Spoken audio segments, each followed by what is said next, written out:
everybody thinks I'm crazy. They say, you don't ever get down. Yes, I do. I get frustrated and want to beat my head against the wall and say, what are we doing? What? But you know what? There's 5 little words. If you remember these 5 little words, your better half will love you better. The sky will be bluer. The clouds will be brighter. The flowers more beautiful. Just everything will be this much better. If you just remember these 5 little words, I'm telling you, you might want to write this down because it does work for me, and I want you to remember these 5 little words. Think Firestone AG tires first.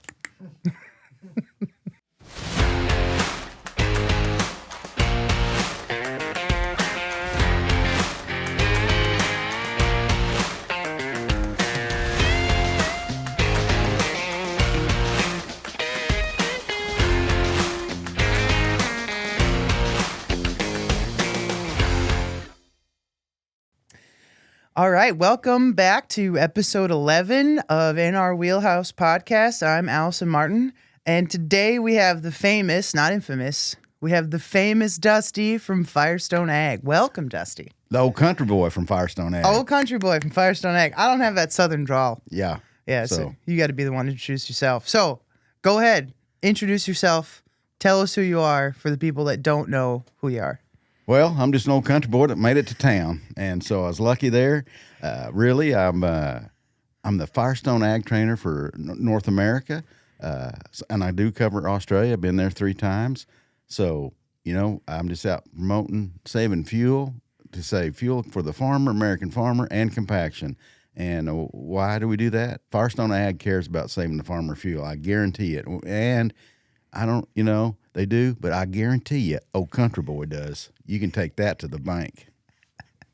I've been to the training, the first basic class down in Des Moines. Yep. And that training definitely showcased how much you care, because it wasn't just about here, sell our product. It was, here's how you save the farmers money, fuel savings, compaction in the soil, which makes such a massive difference for our farmers. Can you kind of elaborate just a tiny bit? We don't necessarily need to go into the weeds, but how does that work on a quick glance? Well, first of all, yes. Would I want everybody to be a Firestone AG farmer? Yes. But is that any way capability? No, there's no way. You can't make everybody happy. And so we have fabulous dealers like OK Tire, does a good job. They sell more than Firestone AG. And because not everybody wants Firestone AG, but I'm going to preach it to them as hard as I can. They need one. But if they put on the competition tire, you know what? I still like to eat. So we need farmers to feed us. So let's get the proper air pressure set up. So I want all our dealers that attend Firestone University to understand what we're trying to do is to save fuel and save compaction and make them the smartest in their field. And then you don't have to be the cheapest guy in town when you're saving that farmer fuel, because then you're not just an order taker and saying, okay, how low do I got to get? You can say, look at the added value I saved to you to put in your back pocket. You're making a difference to that farmer. And you just can't put, hey, Visa card, move over. That's priceless. I'm telling you, that knocks it on the ground. Farmers appreciate that. And, I do field clinics, and to me, farmers are little engineers. That's what I think. They're really smart people, but they're the most uneducated about air pressures and weight. Because when I have an issue, and I would really say I'll be conservative, very conservative number. I think it's higher than this, but I want to say just for the keep conservative. 75% of the problem is air pressure. I mean, I can fix it. So when I go to a problem, hey, Firestone, you got a problem, man. So I get out there. First thing I do, I weigh the tractor. I need it full of fuel, depth, weigh it, and then I go from there. And then I look. And then if there's some gaping, here, this will fix it. And then if it's not an air pressure issue, I look farther. But I would say in the high 70s, really higher than that, air pressure is the problem. So that's why I stress, I just want everybody to be the best in their field. And, I stress that. I just want to say, Allison, you're the best dang salesman here at OK Tire, and OK Tire ought to be lucky they have you. And that's what I want to say about Firestone AG. I'm an old country boy, kind of a redneck, but I want Firestone AG to say, hey, you're lucky to have me. And realistically, I want you to believe in yourself. That's the secret of selling. When you believe in yourself and step up and do the right things, hey, the ball's out of the park, and no one's going to catch you. and everybody else. Then you got the target on your back. Competition's trying to get it. Absolutely. So your kind of tagline, your slogan is you're the old country boy, and farming is what you're passionate about. What was your upbringing? From the time you were born until you got now? What did that path look like? Well, I grew up on a farm and a ranch, so my mom tells the whole time. The first time was an old wheat truck, and my father was on the tractor combine going in front of the house, and the old wheat truck was following him. And Mother said, "Did he tie that to a tow rope or what?" No, I could barely see over it, but I got it in grandma gear and got it in the second, and I could just barely see, and she just panicked. So, but no, I grew up on a farm. We did farm and ranch, but I was a decent. I don't call myself a cowboy. Yeah, you wear a cowboy hat, you're a cowboy. Nah, I'm a true country boy. Yes, I could rope and do all that and ride decent, but me and my brother, when it come down to it, hey, we're staying on the horse and the cattle, or hey, we need to go farm that quarter over there. Hey, I'd outrun my brother to get on that tractor. So I was always a farm guy, but it just wasn't big enough for our family. So when I got old enough, I had to go do something else, and so I got in the tire business. So, And I creeped on you a little bit. You were born in Fargo, Oklahoma. Yeah, not which Fargo, I thought was North kind of Dakota. cool.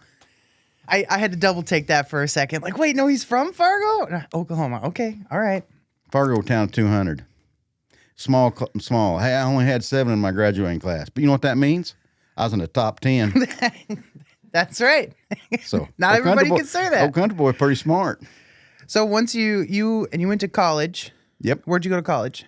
Well, I had a wild ride for myself. I was on my 5th semester, 4th college. Nothing to be really proud of. So I set out a couple of years, got on the right track, and went back to Southwestern Oklahoma State University and graduated. And I really put my overall degree overall grade point in the dumpster. It's easy to get there. It's awful hard to drag that puppy back up, but I did it, and I was proud of myself. And I graduated with a business administration minor in management out of Southwestern State. How did you get into the tire business? Like, you realized farming wasn't going to be the path that you could take sustainably for you and your family. How'd you get into tires?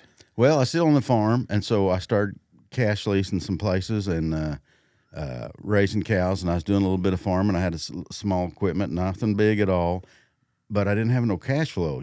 I had to eat. Mom and Dad weren't gonna raise me forever, and so I just went to the local tire store and said, "Hey, you need some help?" I said, "Yeah, I'll help. I think I can do tire work." And I did. I worked for that guy for 4 years, and then I bought him out, and then I ran that for 4 years, and then Firestone, which was a Firestone C&F store, which was only 50 of them in the United States. They became part of GCR. That guy that managed that store said, "Hey, come over. We want you to come over to Woodward, a little bigger town of not real big, 10 to 12,000. We want you to come over and work for us." And so I thought, all right, let's try it. And so I went to the Firestone store as a commercial salesperson, and then I run their commercials. Even though it was a town of 10,000, they had 2 stores, a retail and a commercial, and I was running that for a while.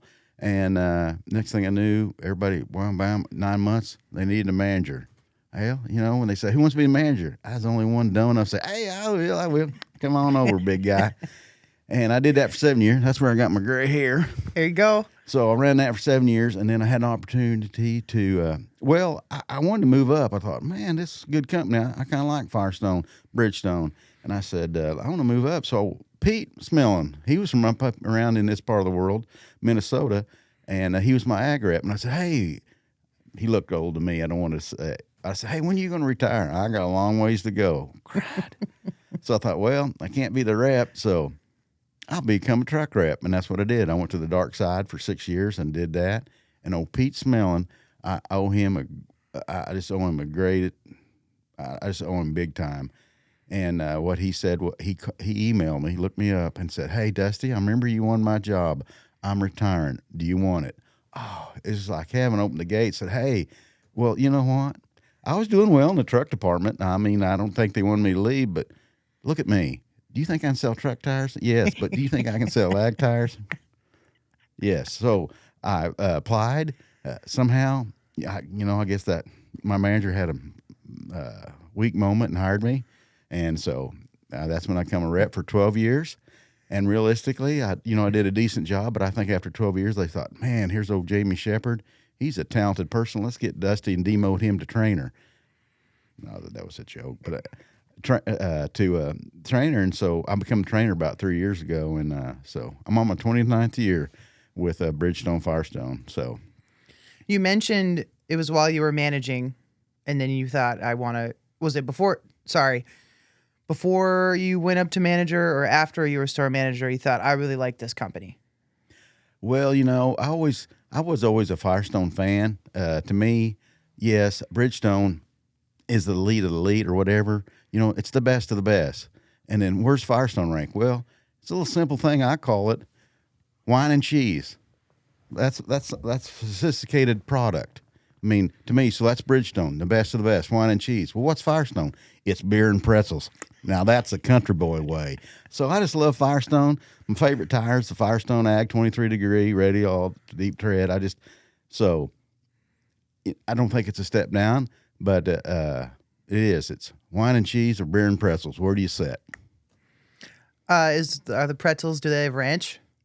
No, they're normal. Hey, Oh. we're country boys. We don't, all that foo-foo stuff goes in a little side dish when they bring it out, and they walk by the trash, take that little and throw that in the trash. Just bring me the regular old stuff. All that foo-foo stuff, Wait, okay. We'll get back to your story, but now I feel like I got to stand up for the Northerners. We went out this week a couple of times, went to Wild Bill Saloon, Yeah.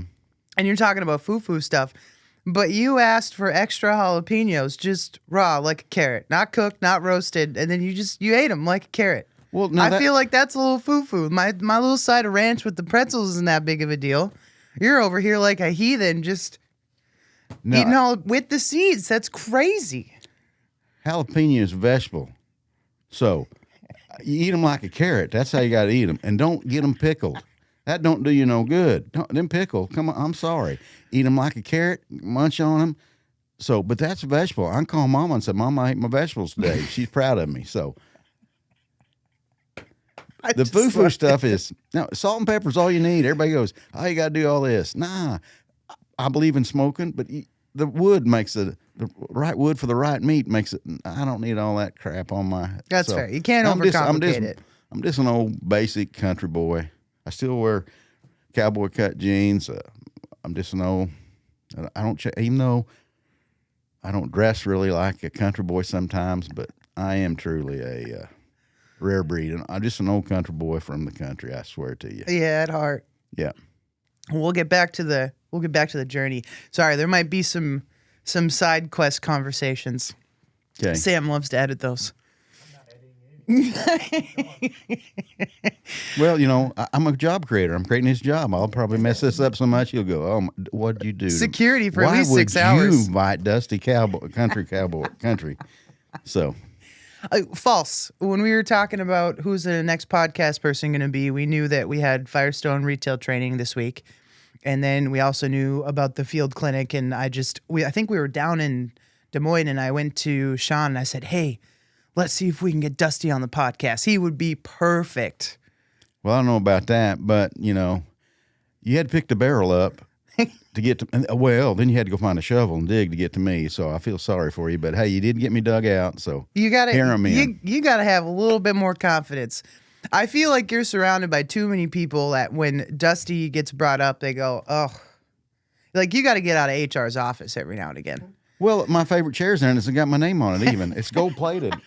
And it even has my middle name in it. So it's awesome. Because you're in there so much. Yeah. Dusty, you can't do that, buddy. You can't say that. I know. I push the envelope a little bit. But then you got people like me and the people at OK Tire where your name gets brought up and we just light up like Christmas trees. Like, oh, we love that guy. We want him to come back. We want to go down to training.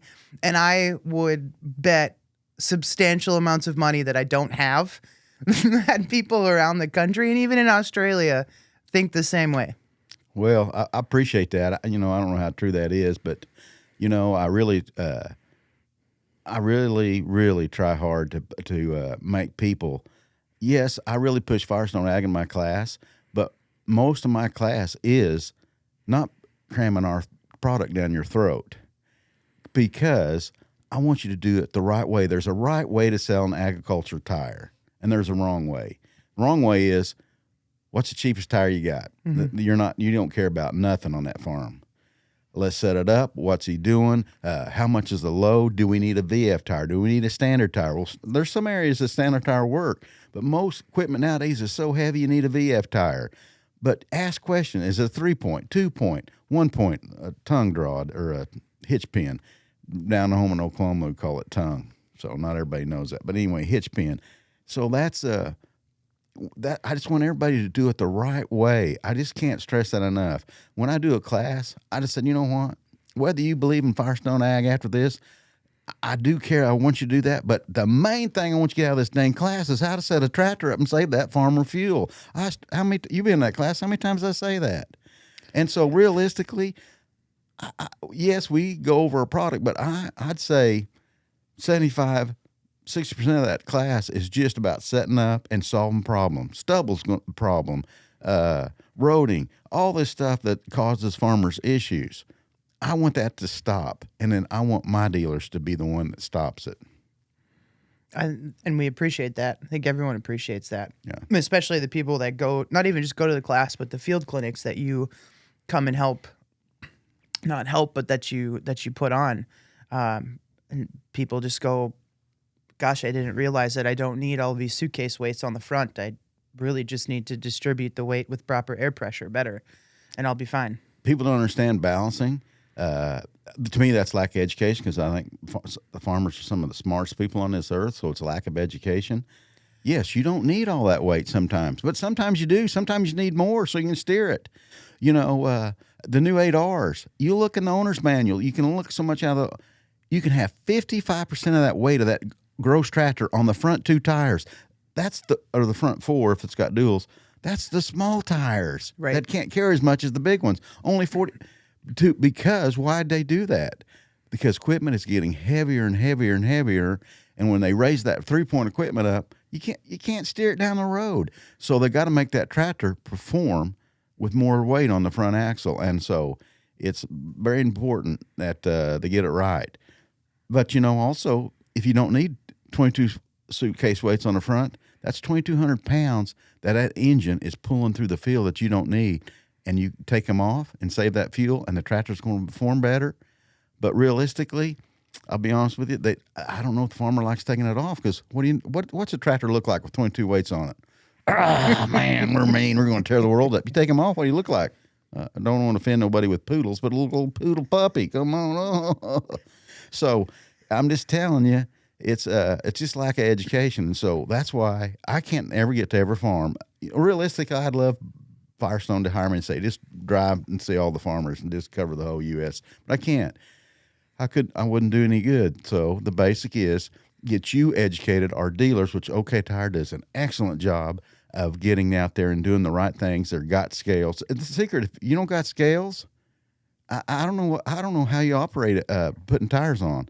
Really, if you're a farmer and your dealer don't have scales, I don't know how valuable he is to you, or her. I mean, I'm just saying, because you got to weigh it, especially the VF tires. I don't think I'd pay extra for a VF tire if I couldn't weigh my tractor. Why? You're just throwing stuff on the wall and thinking, okay, that's stuck. Was that right? I don't know. You can't look, well, here's what the proper air pressure, it's got 3 or 2, and then, them days are over. You got to weigh it, and then to sit there and to get it right. And so that's why I just stress in my class, let's do the right steps, do it right, and then you separate yourself from the crowd, and then they remember, you know what? If you're doing everything right, Allison, and you're doing this stuff, and the farmers talk and say, well, I have Bob's Tire Barn or Sue's Tire Barn. Well, hey, Sue's over here weighing my tractor. Well, Bob didn't say nothing about that. You're separating from yourself from the crowd, and then you're what? You're an asset to them, and you're saving them fuels. Hey, when was the last time a farmer bought tires from you, thought, oh, man, that's cheap enough. Let's just buy another set. No. Those ambulance people that's got those shockers, you got to shock them back to life. So go, they're so high. Well, the right air pressure, they last longer.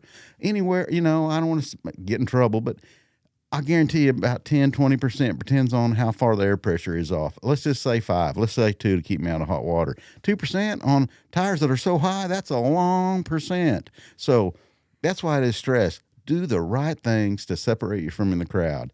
Because you know what? If you do the right steps there, then you don't have to dress like Ned and Ted and I do to separate yourself from the crowd. So... Really quick for those that are listening or watching and don't know, what is a VF tire? VF is the new technology. A standard tire versus a VF is about 40% more load capacity. So what that means, it can carry 40% more weight at the same air pressure. Now, if you don't need that extra load to carry that load, say you want to save fuel, you can carry that same load at less air pressure, not 40% less. Because it's not. The air pressure is just less air pressure. Right. You can't say, okay, 40% less than 23 is what? Boom. No. You have to actively weigh it, but you can lower the air pressure. And the big benefit is compaction. Really, fuel savings, let's just say 2 on to 8, whatever you think you can save. If you weigh it and the higher the air pressure and bring it down, well, that's a big number. 2% of average farm fuel bill. I mean, that would choke a mule to eat that bill. It's a big one. But compaction makes fuel bill like a small guy. I mean, it's not like compaction is a big number.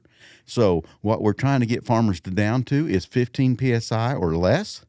Now, that don't mean, hey, Dusty said, okay, the old country boy said 15, let him go, we won't have compaction. No, we have to have enough air to carry the load. But where our target we want to try to get is 15. Well, if you got a standard tire at 20 and, let's just say the target somewhere around 20, and then the weights, you get it down to 15, guess what? You're not compacting the soil. But guess what? If you can get it to 10, it's even better. 10's better than 15. But our target to get to is 15. But anything below that's better. So that's why we push that so hard to VF tire is just, I don't know, some of the older articulating four-wheel drives that bend in the middle that are already at 8, on the rear and 10 on the front, realistically, yeah, you'd save more fuel, but, you're probably all right. But if you're at 20 and say 16, guess what? Pay the VF. It'll pay the difference. It'll make it up because them bad boys burn fuel. Ain't like the front wheel assist that burn anywhere from 12 to 19. The articulating bad boys will get 25 to 36 gallons an hour. So if you can start saving, even 1% at 30 gallons an hour, that adds up in a heartbeat, or 25 gallons an hour. That's a big number. So that's why you need VF tires. And they just perform. The heavier the load, the VF shines. And guess what? Everybody has them. So that's what I stress. Let's get the right tire for the right application. Don't be an order taker. Boom. Let's sell the right tire for the sprayers. I'm sorry, they all need VF tires. One, you're not supposed to run a sprayer down a road loaded. Well, almost a lot of people do it, not everybody, but it's just the nature of the beast. They do it. Well, if you got a VF in there and max out that air, the VF tire has, I don't know what the percent is, but a whole lot better chance of living longer than a standard tire on a sprayer. And most new sprayers now come with VFs anyway. So the weighing of the tractor to make sure we have the right air pressure is for when farmers are in the field, when they're actually working. But what about those farmers that have got hundreds, thousands of acres and they need to drive on the road? Does that mean that we need to increase the air pressure when we're on the road? Nope. Now, here's the deal. All our tires so if it takes, you weigh your tractor and it takes 20 PSI to carry it, okay? That's what it takes. You go to the field, boom, 20 takes what it takes, 20 PSI to carry that axle load. You raise that equipment up, but it's trunk drawed or hitch pinned, so it don't transfer a lot of weight. So you put it on the road, you still need 20. And even though you're going to go 25 mile an hour, that means 20 will carry that at 25 mile an hour just because you're slowing down. So that's what it is. But if you have 3-point equipment and you pick that piece of equipment up, you may need 35 PSI to go down the road to carry that big piece of equipment. But once you get to the field and unfold all that and drop it, what we call weight transfer, that weight transfer comes off that rear axle and goes on the ground. And then part of that transfers back to the front axle, and you only maybe need 15. But is anybody going to crawl underneath there and let the air out? No. I mean, I would like to meet the lady or the man that thought, well, hey, let's put the inside valve stem on the inside of the inside dual. I have knocked myself loony hitting there's no way to reach them. You can't find them. It's just, you need a small third grader to get in there to get to that puppy. Or don't ruin these high dollar hats, thank you to Yellowstone. Get you a hard hat because you're going to need it. It's just hard to reach in there and get it. But no one's going to do that. So you got to have the air to carry the load. So keep that in mind. So if you're not going to get out and decrease or increase the air pressure when you're getting on and off the road, that would be a good point to maybe think about a central tire inflation system. You guys are right. That's what I'm telling you. Realistically, agriculture's been very tough in the last year or so. It's just been tough to make any kind of money, let alone just $1. Now, yes, them systems are high. Can you afford it? I don't know. I'm not making no money. How can I afford whatever the several $1,000s? Well, I don't know if you can't afford it, because that inflation system will save you fuel tremendous, because when you can air it up at 35 and go to the field, then you can hit that button and drop it to field operations, drop it to a 15. Well, you're going to save fuel in the field, so that's home run. But that's where the VF will shine. Why? Because that same VF tire that takes a standard carry 50, you can carry it at 9. I just do them all the time. 9, I can run to 9, yes. So you're going to save more fuel. Give or take, HR will come and see me again. But on average, I don't care what brand of tire it is, your competition or ours, VF is about 4% better than a standard, give or take. Give or take, so around 4%. So you can know what the tractor burns, do the 4%. Okay, Allison, my tractor burns this many gallons, take 4% off there. That's rough an idea. This is about what it is. What's the difference between a VF and a standard on whatever brand I want? Whoa, this is cheaper. On average, about 6 months or so, depends on how much you farm, so there's a whole lot of difference. Will pay for themselves, but guess what? The tractor, if you trade, that's one thing, but if you keep that tractor, you trade. Tires last, 4 to 6, 7 years. Depends on how many acres you farm. Guess what? That money's still going in your back pocket. But here's something that I want to stress. If you buy the inflation system and you get to the field, you need 9. Okay, we're going to load that big 3-point equipment up and we're going to go down the road. I got VFs. It only takes 20. No, don't put 20. What do you mean? In the field, the biggest footprint you can get will save fuel. There's no rolling resistance in the field. So the longer the footprint, no matter what brand it is, the better fuel economy. You're going to get on a high dirt road or asphalt, and you got that. Where's my truck people? I used to be a truck guy. Rolling resistance eats fuel. Now we got a VF tire. Let's put 20 in it. No, go back to the standard weight and put 35 in it and carry it. Narrower footprint, less rolling resistance. Now you're saving fuel both ways. You're saving fuel in the field and on the road. To me, and your tires are lasting longer. Yes, and you don't have the irregular wear with them. I've read several deals. This is not mine. From your literature, your competition, anywhere 10, 20% more tire life. So I just really, if you farm 1,000 acres, I think you need one. Times are terrible right now, I understand that, but at least let's start with the planter and the tractor that pulls that planter. That's the most critical animal to get there. But you can make that money up so quick in fuel, and fuel's high, and it's a math game. Yeah. So what we do is teach that and let them decide. But to me, of course, I'm not the one writing that check either. It's a no-brainer. But I know times are tough, but that's what we preach at them. And we did, we just did one for OK Tire in Rossay, and the farmers were just shocked about how much education we give them. We didn't really cram Firestone down their throat. Maybe the last 10 minutes I did, but we showed them that, and really after we left, they didn't leave.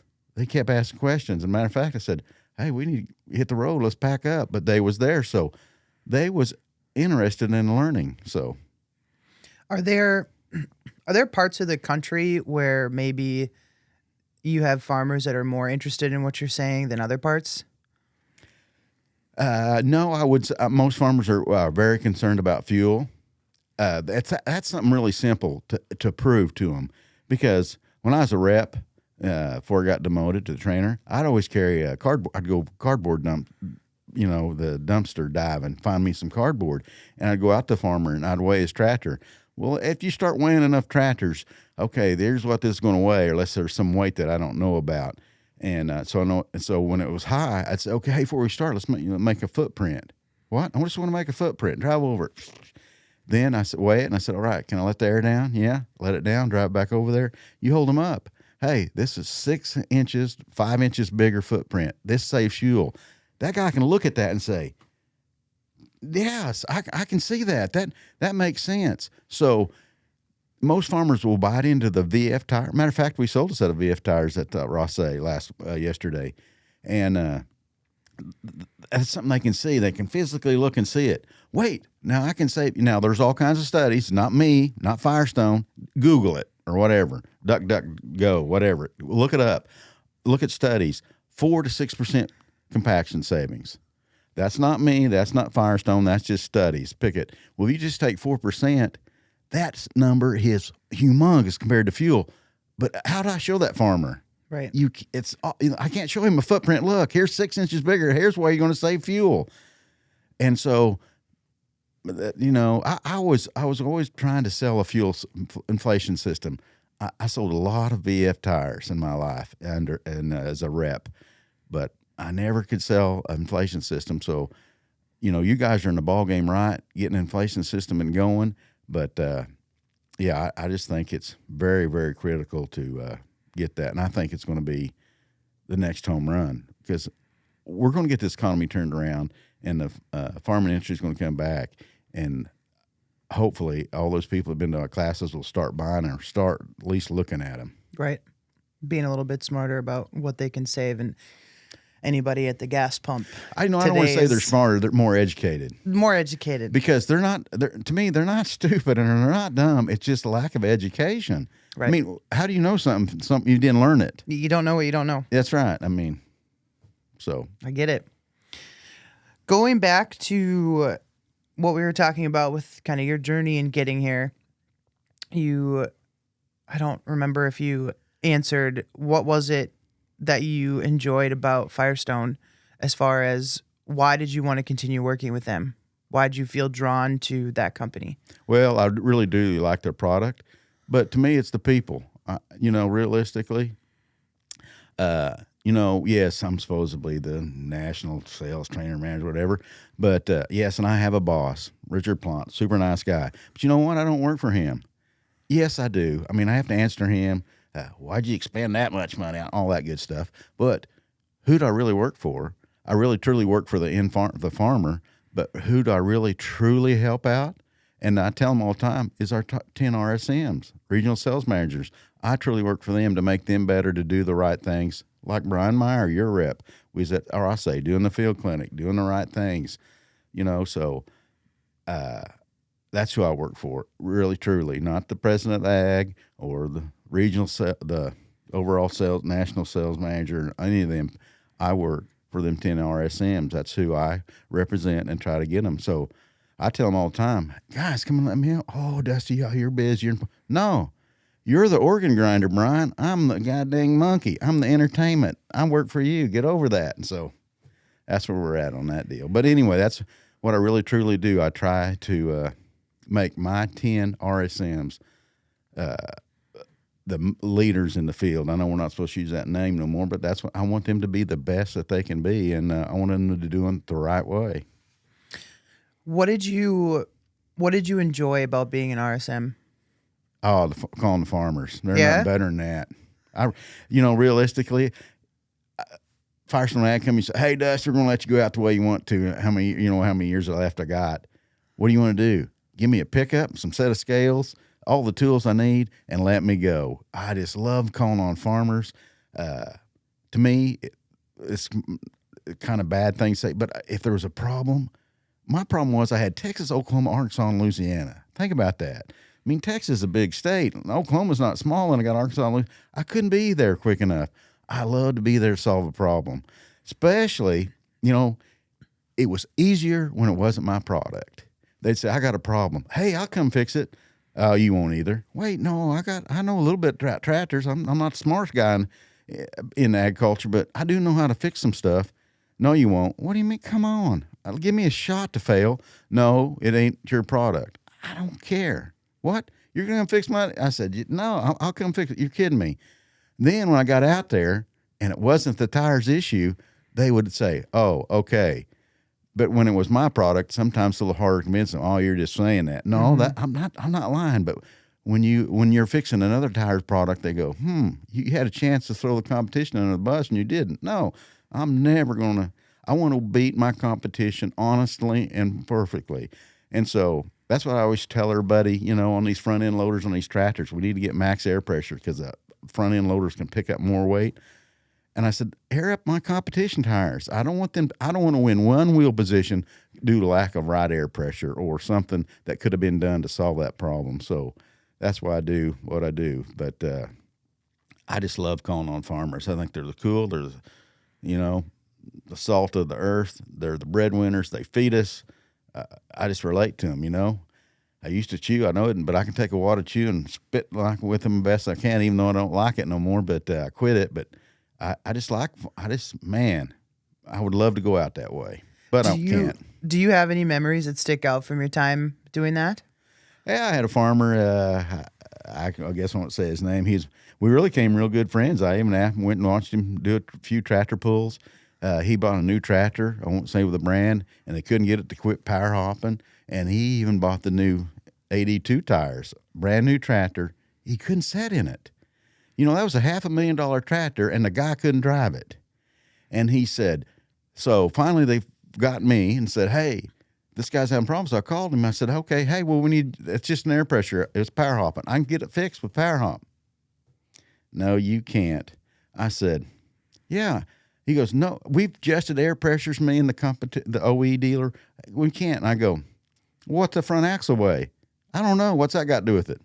I can fix it. And so we go there, and it was the middle of corn. He was busy, but he was there, and he had that chisel plow. And that I said, we may have to transfer some weights. We have to move stuff. And so he had a forklift there to move weights. He wanted that problem solved. He was a nice guy, but he just said, you know what? You're not going to fix this, because as soon as we get done and you put the air pressures you want, we're going to back up and hook that chisel plow. I'm going to put my seatbelt on. You're going to sit in that buddy seat with no seatbelt, and I'm going to bounce you up and down. Then I'm going to put you to the front of that radiator, and I'm going to drive you through the front doors of that tractor, through the front doors of that OE dealer, and there, I don't care. And so I said, okay, but I was confident. I said, I'll fix it. We did that. He was there, and we got the weight it. The split was right. So all I had to do was just adjust the air pressure, and the semi broke down hauling corn, and he was so mad. He goes, sorry, I've got to go. We got to get the corn in. And I said, no problem. We'll adjust it. So we'll wait. And so we got everything adjusted and waited about an hour. Finally wrote a note, told him what air pressures, you got to maintain them. You're going to have to check them weekly till it rains and loosens up.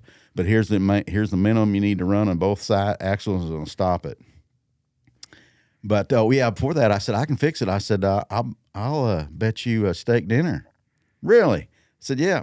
If I win, you're buying me a steak dinner. Okay. So it worked. I mean, it's really simple. You can fix it. And so when I went back, it was after corn harvest, and his crew was sitting there. And so I bebopped in there, and there he was, oh, dang it, that one pant leg wearing due to a big turkey feather and a big mustache. Gosh, dang. I said, hey, we're buying a steak dinner. Let's go. He said, no, I was right, wasn't it? Hey, everybody, your boss is buying a steak dinner. Let's go. No, the bet was you. No, these guys, come on. And so he goes, no, then the whole time the steak bet was with you. I said, yeah, but your crew came with us. Well, I made him sweat till we got there, but I picked up the tab. But we became good friends, and, you just can't like that. I still have a few farmers that I mail Christmas cards to that, they just came a friend. So how long, I'll get to that in a second. I think people have this idea or interpretation of a salesperson as just being pushy and what problems can you solve? But you find the ones that actually care about you, and that happens so much more often than not, of salesmen of any kind of industry actually being friends with their customers. And it's nice being able to have that liaison or that person that you trust in your back pocket of, hey, how are your kids doing? But also, I need you to help me weigh this tractor. It's just, Yes, it's nice. hand in hand, and it is. It's just awesome to. I just love calling on farmers. It was that I do miss that. I still kind of get to, not really, not as much, but I kept a pulse on what was going on out there. The last 3 years, it's a little tougher. I have to lean on my 10 guys out there, the RSMs, to keep me informed. But it's not like out there in the field. So every chance I get, I try to go weigh some tractors. How long does it take to do that? Takes longer to get the dang scales out of the back of the pickup and the boards than it actually does to weigh it. Because really, they're Bluetooth or handheld. You set the scales up in front of it, pull it forward. Okay, pull it forward. Okay, boom. That's really, to actually, after you get everything set up, it don't take 5 minutes to weigh a tractor. I think that's also kind of a common misconception is people are thinking that it takes half a day or an entire day, and farmers are thinking, I can't lose that I can't have that downtime. And then truly, I try to wait until their slow time, because when I get there, if I'm going to be there, the odds of them seeing me again, when I cover 4 states. So, hey, they have more than one tractor, even your utility tractor. Let's weigh it and save. You're not pulling it to death, so you're not going to save a whole lot of more fuel, but every little bit helps. So I'll say, hey, get all your tractors weighed. So when I'd go there, they need to be full of fuel and depth, the newer ones, and I'd weigh everything. I'd weigh 6 or 7 tractors. So it was, I try to wait till their slow time, but when there's a problem and they're in the field, we got to go. It's just, I'd get everything set and say, okay, pull it out of the field. Let's go. Get him back in there. Here's the air pressures you need to run. Either pull him over and we'll let the air out, because it's going to take longer to air him up, or lower the air pressure than it will be to weigh it. So, yes, that is conception. And I have a lot of salesmen think, I'll look bad. You know how many times I pulled the scale up, think, okay, I weighed, I don't know, probably thousands of tractors. I don't know it's quite a few that'll pull up and go, oh, dang it, back up. I need another thicker board. I don't know. They just don't feel bad about it. Made a mistake, back up, put another board on, get on there. There you go, boom, boom. And they're just so glad that you care enough to want to save them fuel. So what? You had to back up and put more weight, another board underneath it, because I've helped dealers get scales. They're a $high investment. I don't know what they are now. When I was doing it was about $5,000, so I'm probably 6 or 7 now. I don't know. But every one of my dealers grew when they had scales. Their numbers grew, except for 2. I thought, well, what happened? So I go back. One, I said, did you not get your scales? Yeah, where are they? Well, they found them in the utility closet, still in the box. Okay, and then the other one was behind somebody's sales pickup, and the batteries were dead. They weren't using them. So it's a tool that will help the farmer, but it'll help our dealers grow their business. So, and then a farmer, okay, I don't want to sell them a tractor tire that lasts 5 years, or wherever it is. Maybe it's 4 to 8. I don't, whatever it is. Guess what? Truck people ought to understand it. We talk about wheel positions. This big truck fleet has this many wheel positions. Well, the average farm has almost 300 wheel positions.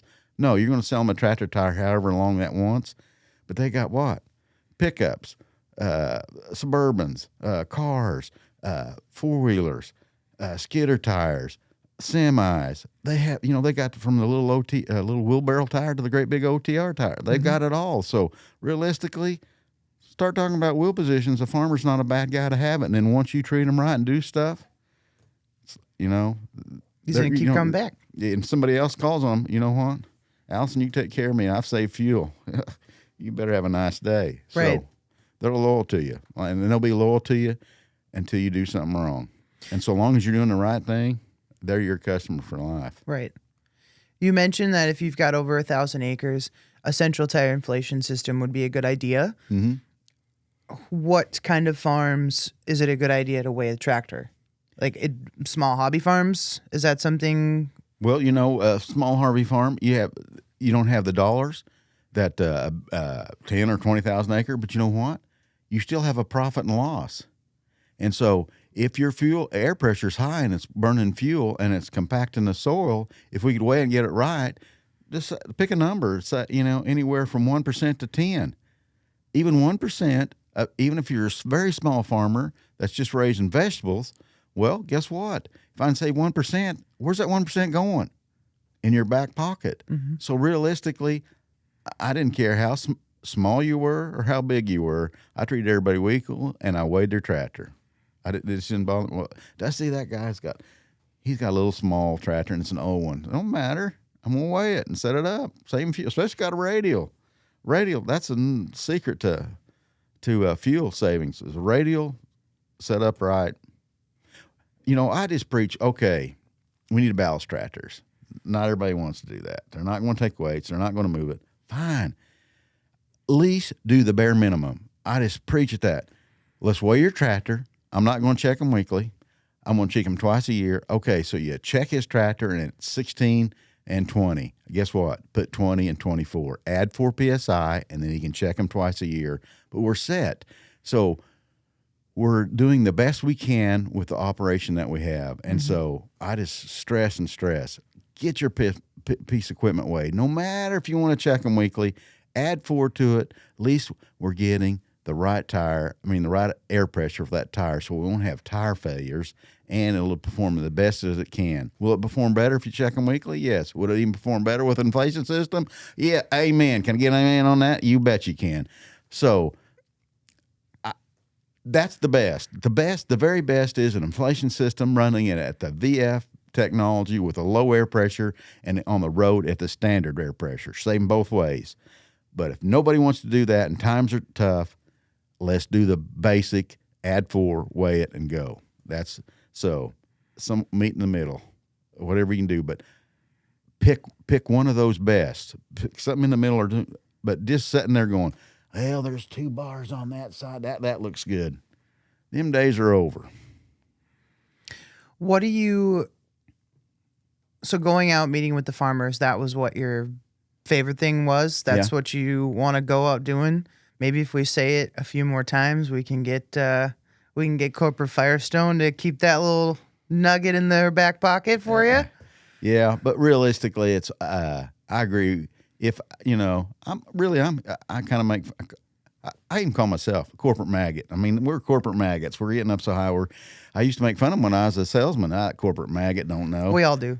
So, and then, the favorite saying is, not all the brains are in the home office. Don't ever forget that. I've said that, I tell Sean that all the time. Yep. Remember that, big boy. Yeah, I think the last time we were in training, you said it. He looked over at me like, yep. I don't know what to tell you, man. But, no, if I was running Bridgestone and they said, hey, this guy's good with farmers, let him go. No, that the return on her dollar is not enough.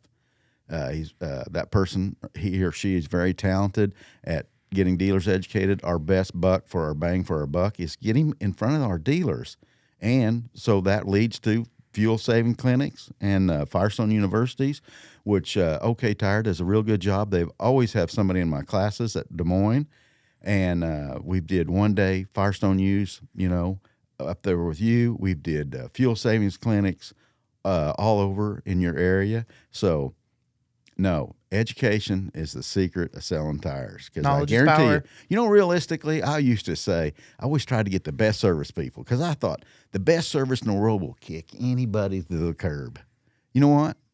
I'll just take an average good service people, and they can have my competition have the best service people in the world, but I want to be educated and let them have the best service. Education and good service will kick superior service to the ground. They're going to be saying, wait, what happened? What happened? I can put these on in 2 hours. That takes them 4. So what? We're going to save you money long after you're done. Right. So that's education and a good service wins.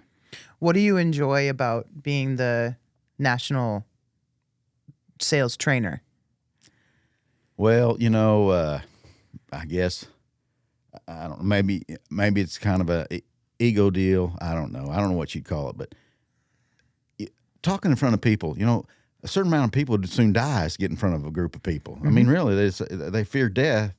I mean, talking in front of people more than they do death. Come on, I won't be around forever, but I just love to get in front of a group of people and get them pumped up and try to, hey, let's do things right. And, every once in a while you can feel it. You can feel, hey, they're getting it. I mean, you can't do it all the time, but I just love to get in front of a group of people.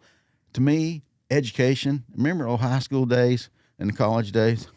Oh, my God, this Bueller, hello, you there? Well, I'm a different breed of cat. I'm not kind of like a wild cat in a cage. I'm just constantly trying to get them motivated. I go, but if I get them laughing, and even at the fuel clinics, I got some of those guys to laugh and to do funny things. If you're having a good time, you're learning. Because I don't, me, I think I'm very talented, but you know what? I still say I'm not the sharpest tool in the shed. I learn every day. And if you get around somebody that says, I know everything about Firestone, any ag tire, not just saying Firestone, guess what? Run away from them people. They're going to bring you down. They'll be in reverse, scanning hard on that skinny pedal. If they're willing to learn, and plus, so I get in front of all these people, and then we get to going back and forth, and they're asking questions, rolling. I'm probably learning just as much as they are as they from me, because they're in the field, they're the ones meeting it. Realistically, you ever look at a pyramid about the company? Who's always in the top dog, President? Yeah, the president. Ought to be upside down. I seen that somewhere. What? He ought to be on the bottom. Who really feeds us? The farmer. Then the service people. I'm telling you, when I used to give hats away, as RSM, I went to the service people, salesman said, I need that. No, I don't got enough to give. Wait, I'll sell your product. He puts it on. Be quiet. And then salespeople, boom, boom, boom. And then the corporate maggots like me are down in here. Because realistically, I could have the best. Well, I better not say that, but whatever. Let's say we're selling oranges. I got the best tasting orange in the world. But guess what? If I just out there telling it, well, how am I going to get them picked? How am I going to get them on a truck? How am I going to get them I need a group of people to get all that done. I don't have time to do that. Okay, I might be able to sell a truck or two a day. In my time, but I couldn't do. So realistically, it takes them people there, the farmer to be interested, the service people to put them on. They want to get up at 2 a.m, or the farmer's trying to get it in at midnight and has a flat, and the rains are coming and he's still going to get out in the morning. And then the salespeople, then our dealers, and then us corporate maggots are all at the bottom. And so I really truly believe that. I tell that story. I am the monkey. Everybody else is the organ grinder. I work for them. I'm just the entertainment, try to get them pumped up. And so that's what I love. I just love about this is the opportunity to get in front of a group of people. So some people think I'm crazy, but I really don't get nervous. I just like it. And I just want people to do it the right way. And a lot of people don't know that, and they're not stupid. I'm just saying they're lack of education. So if I get them trained right, check mark for old country cowboy. That's right. Country boy. That's a win for you. That I've taught them something, and they'll be the best in their field. Then Allison, okay, tire. You know what? We're lucky to have her, because she's doing what? She's doing the steps right to sell the right tire for the right application at the right air pressure, save fuel and compaction. Man, it's yes, selling an ag tire. What size you got? Boom. Okay, here's the price. You got anything cheaper than that? Okay, you know what? Anybody can do that. That's an order taker. And you know what? You whatever brand you sell, if you get on the internet, somewhere's going to do something crazy. It happened to me. I don't know how they're selling our tire that cheap. They buy it higher. I don't know if it's a cash flow deal. I don't understand that part. I'm not the sharpest on the. So they have to have some cash flow, so they blast some tires out or something. Somewhere's going to beat you on any price. Mm-hmm. So what do you have to fight that? Knowledge. That's right. You can kick them people to the curb looking at them going, well, there's where you belong. When you said you like getting in front of people, was there ever a time, younger years, maybe when you were on the farm or just getting into the tire industry, where you weren't comfortable talking in front of people, or has that always been what you enjoy? Well, I'm sure I was. It started back in my hometown. I was a thespian, the theater guy. That's what thespian is, a theater guy. Really? Yeah, so I did local home theater. I always wanted to do one. We did them when we was little kids in grade school, and then we got to junior high. I only had a class of 7, so they couldn't do junior and senior class plays, and I was so brokenhearted. Then I went to college, and I went to try out for call. I thought, man, I want to do that. I just love getting in front of people, and theater people at that one out of university said, I don't know, Dustin, I'm sorry. You want to be a stagehand and build props? You have a nice day. Bye. Yeah. And so I was in my hometown, and I told that story. I said, I just love theater. And they couldn't get somebody enough to do this play. And that lady came in and goes, I heard you want to do plays. Yeah, but I'm no good. And I'm not going to build your. No. We need somebody to be on stage. And I go, well, this professional said I was no good. And she goes, I don't care. Will you do it? Even though I'm no good, please. And so I did it, and I just loved it, and I was hooked in. And so I would have never guessed. yes, Would have never guessed. yep, I was a thespian. So Do you like go to plays and whatnot and like I your really free don't time? have time because realistically, I I'm on suppose the you're road traveling. so much. You know, as a rep, you're busy, but you can drive and get back. But this deal, I'm on an airplane and gone, and so. Like when I go to Australia, it's usually about 2.5 weeks. Mm-hmm. This here, all week. It's just, when I get back, it's just tough to make. And That's then, cool. What a fun fact. Would have Yeah. never guessed. Yeah, so I love that. Have you always been? So you've got. We'll talk about your getup and your personality for a little bit here. We got the hat. You always got some kind of shirt, and you're never dressed like the rest of the Firestone and Bridgestone reps. I've always wondered how the heck you get away with it. And the boots, the left pant leg is always inside the boot. And when I first saw you, that bothered me so much. I don't remember where it was, but I was just like, man, someone's got to go up to him and tell him that like his pant leg is inside of his boot. And then I've come to find out that's your thing. But I really can't take the for that personality about the one pant leg, and then we'll just get started with that. Who is the nicest guy on TV? Andy Griffith to me. Now, he wore the ropers, but every once in a while you watch, he had one pant leg in his boot. Not all the time, but he had one pant leg in his boot.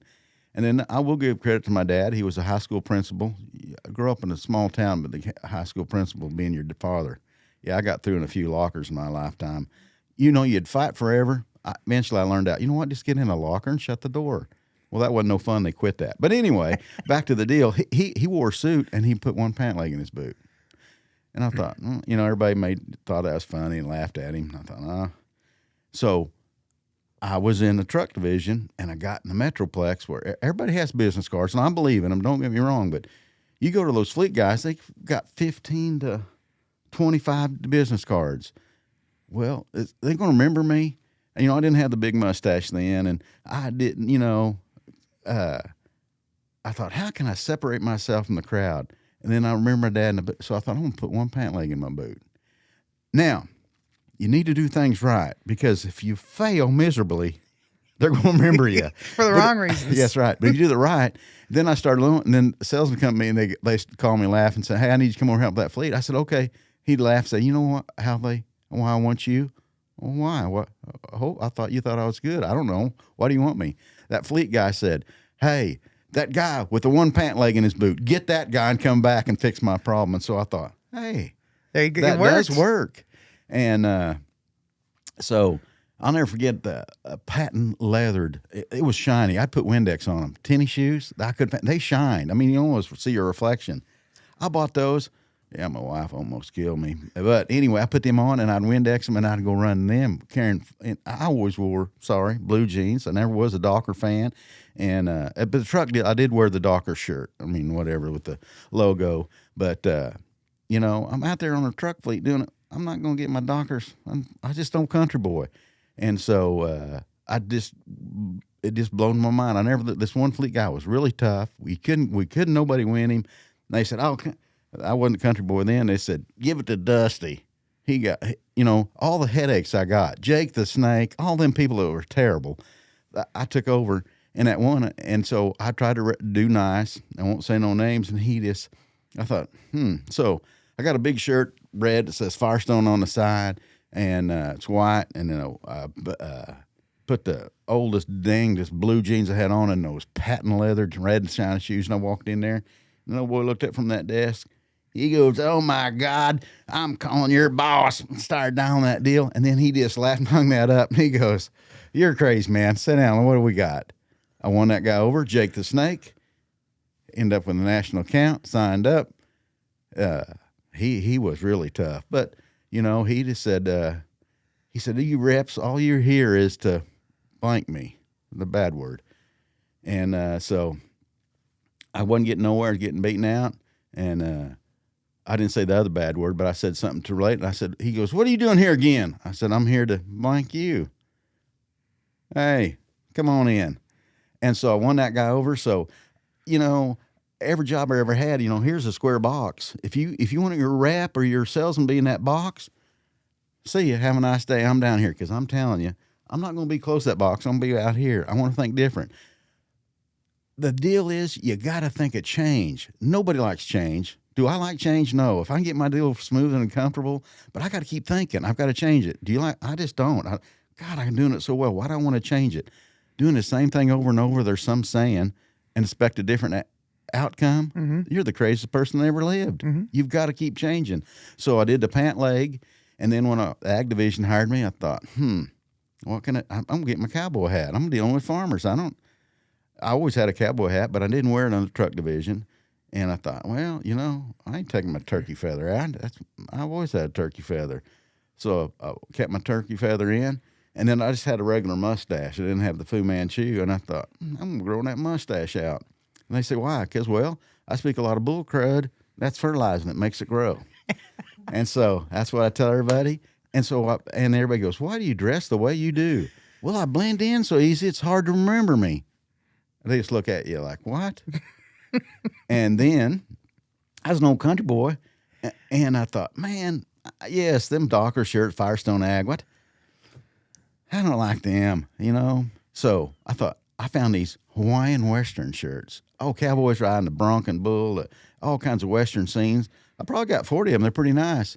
And I kept thinking, am I selling cattle or am I selling farm ranch equipment? No, you idiot. See, I'm learning every day. That was dumb. What are you doing, country boy? What do you do with? You're dealing with farmers and tractors. So I started looking for farm tractor Hawaiian shirts. Mm-hmm. They're a lot harder to come by, but I got about 10 of them now, and so I got Hawaiian tractor shirts, and I wear them, and so.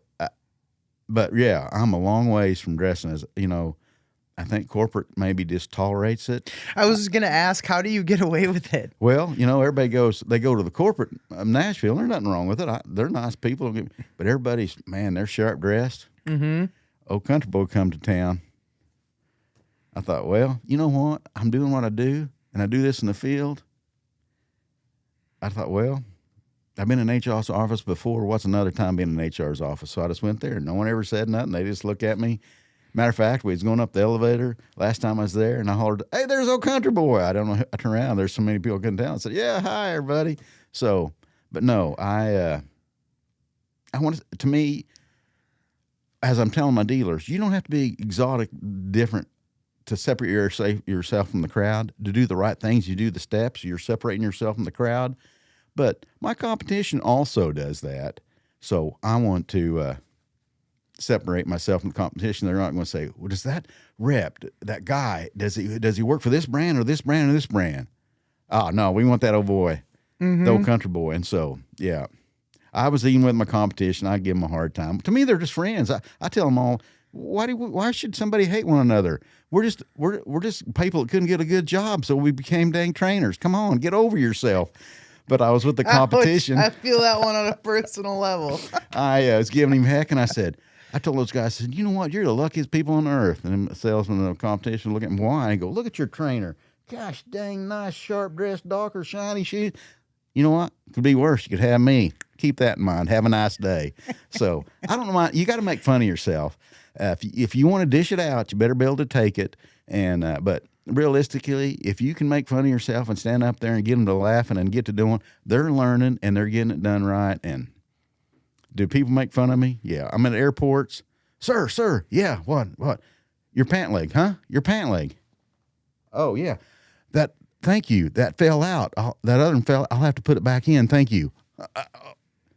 But, a lot of country boys are cowboys. I'm not a cowboy. I could ride, but I'm not. I never considered myself a true cowboy. Either have them both in or both out. How many people have one and one? You know one. Yep. That's me. I know one. You has anyone ever you wouldn't necessarily have fans. I mean, you do in the tire industry. I'm definitely one of them. But has anyone ever like given you a tractor shirt or tried to find one for you? A teammate did. Yeah. Yep. I said, "What you?" I said, "That's awesome." He showed it to me, and I said, "That's awesome. All right, you're part of the team." No, that's for you. What? But that's nice. Yeah, it was. It was super nice. Do you have to like wear it around him then? Well, yeah. If I knew I'm going to go work with them, I'll make sure that's one of the shirts I have that week. Yep, makes sense. You also have a Firestone Ag tattoo. That's right. How did you look at that? Check Born out to sell that. Firestone Ag. It's down in Australia. I didn't realize there was Born to Sell on top of that. Oh, Was yes. that like an addition or was that No, what it's it what was? it was. All right. Born to sell Firestone Ag. I was in Australia. Well, they don't work on the weekends, which we don't work here on the weekends really. So, but it's too far to fly back. It takes 2 days to get there. So I have the weekends by myself, and I sat in there drinking some cowboy water, thinking, dang it, how can I separate myself from? I always wanted a tattoo, but they're high maintenance. That you got to put that oil on them and wrap it. But anyway, I thought, well, Born to Sell Firestone Ag.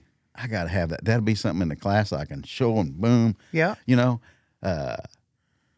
Why sell Firestone Ag? Why not? And I got the tattoo to prove it. So I showed it in class. Please tell me you wrote up an expense report for that. No, kind of like, sweet. hey, look at them boots there. Firestone Ag boots.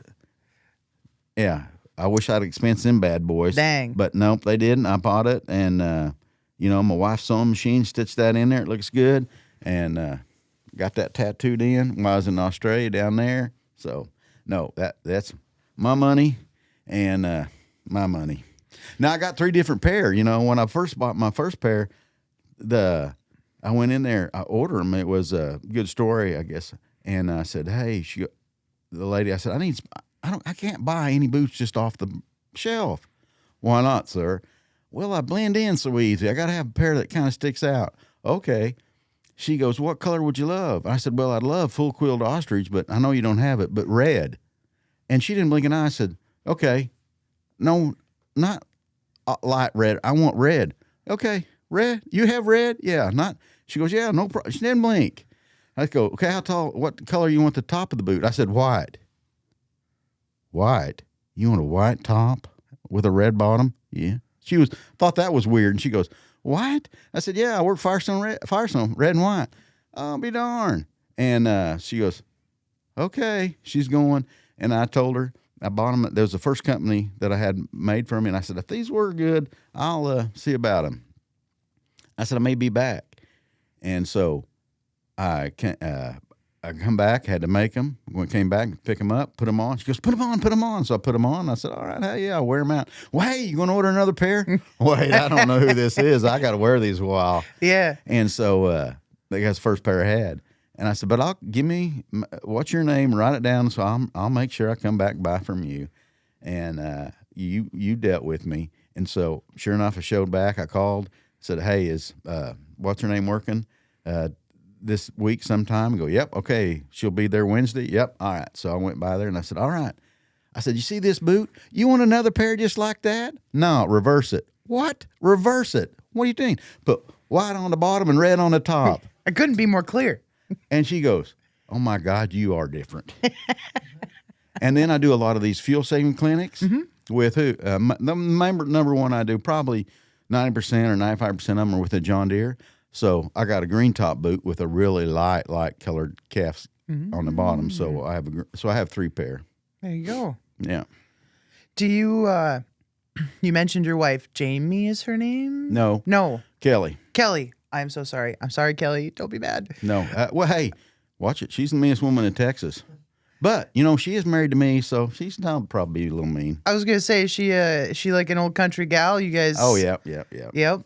Is she like you, where like you guys are out together, dressed up as you do, just having the best time? Well, she's not probably as crazy as I do. She's a country girl, but she ain't like this. She ain't got Hawaiian shirts and crazy But she supports it. Yes. Good. That Sometimes always makes she a wants to stop difference. me.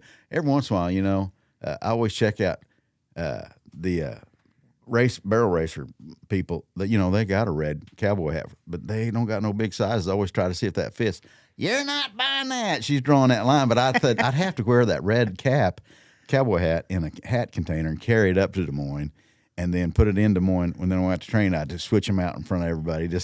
I wouldn't wear a red cowboy hat in the public. But if I got in front of a class, I would to get their attention, keep them laughing, having a good time. But I don't know. My wife, she'd probably beat me up before I got out of the store, so probably never would get that pulled off. Man, I gotta meet her. Yeah, I gotta go down to your parts. You've been up here a couple times now. Yeah, just come on down there. You know, we mow our yard every week down there. I'm not going down there in the summer. I'll tell you that. Well, my gosh, you guys brought me up here. It was 19 below. That's what you call running to your vehicle. You pre-start it, and you sit there to right for the last, whatever it takes, 10 minutes before it shuts off. That 9-minute. Make sure you have your track shoes and hope it's not slick, and you run out there to that vehicle because you're going to freeze to death before you get there. Well, that's nothing to you. I think you guys get 30 below or something. To me, you people are crazy tough, and I'm a lightweight. But, when it's I did kind of feel bad for you that when you were here in January for that training, I just thought, man, this isn't – when I found out how far south you are, God, this is rough. Yeah. I just thought you and Sean was picking on me. Like I was your redheaded stepchild or something. Come on.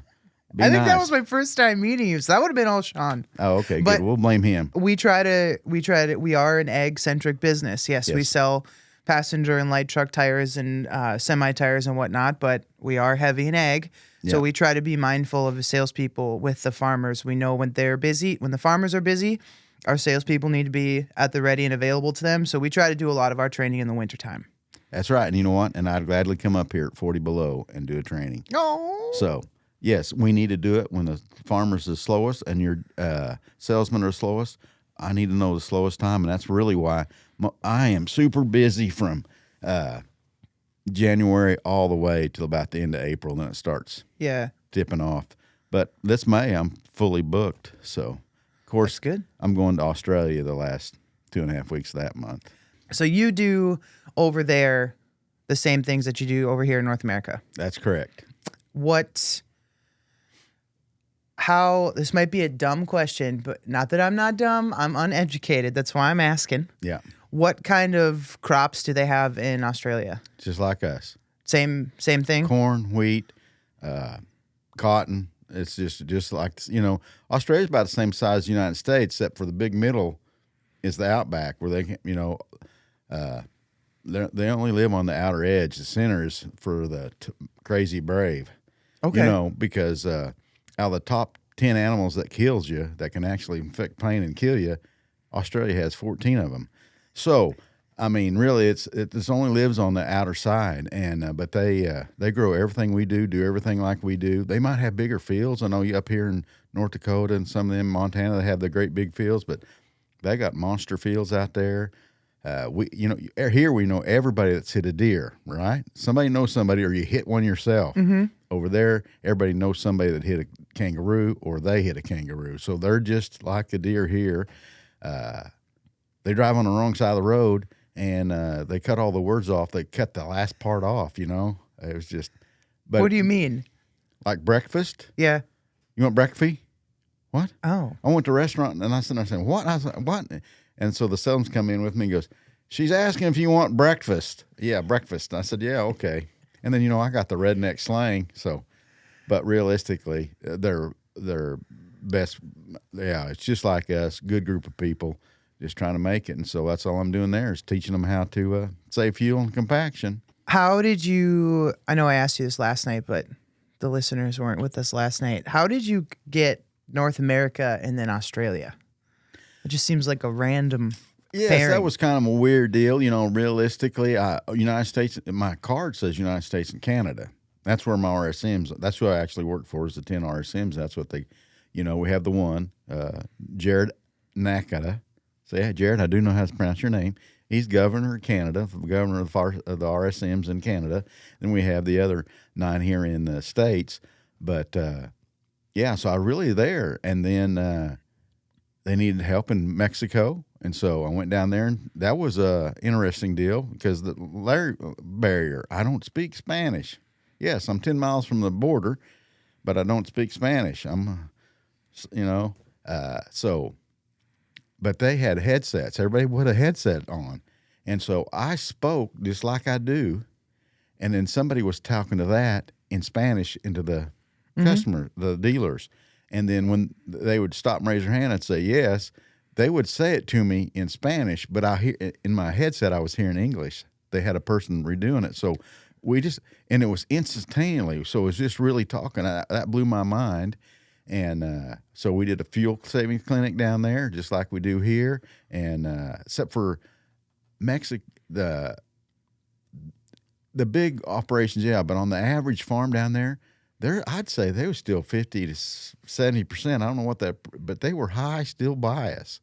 There's a lot of farmers still run bias. It was just like, well, them days are over. I mean, yeah, you got a utility tractor, you're mowing bar ditches. Okay, maybe you put a biased tire on it. But they was actually farming with biased ply tires. They didn't, the average farm is not as big. Yes, they still have big farms. Don't get me wrong. But they still have a lot of the smaller farmers that have smaller tractors that came with bias, and they're still running bias, and they don't see the benefit. And so we was doing that. So that was very interesting.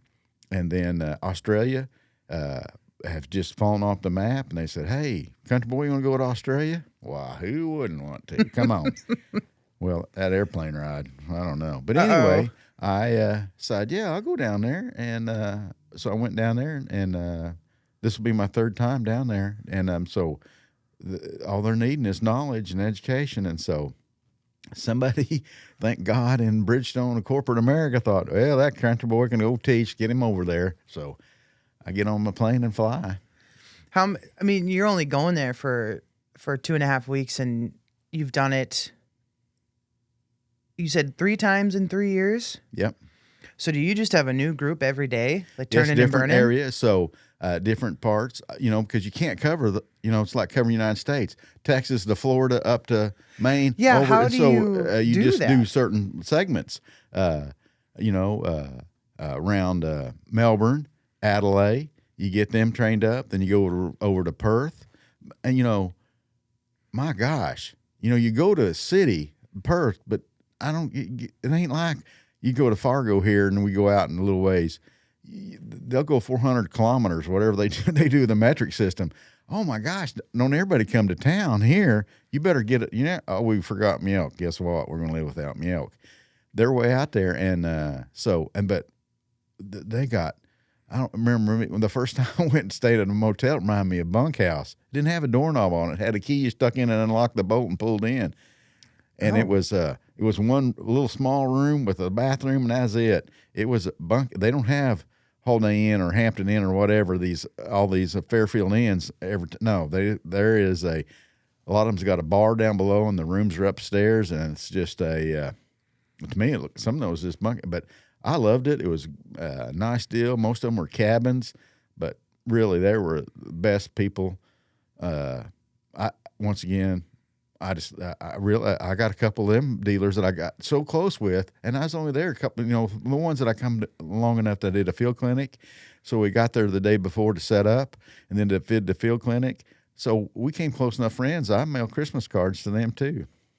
So That's it's so just nice. been, it was just so awesome. And I'm so lucky to work for such a good company as Bridgestone that they give me the opportunity to, I don't know if it's talent, but my way to educate and train, and I guess it does some good. So their numbers came way up, and so we got to go over there and keep training and get we're going to be on the other side of the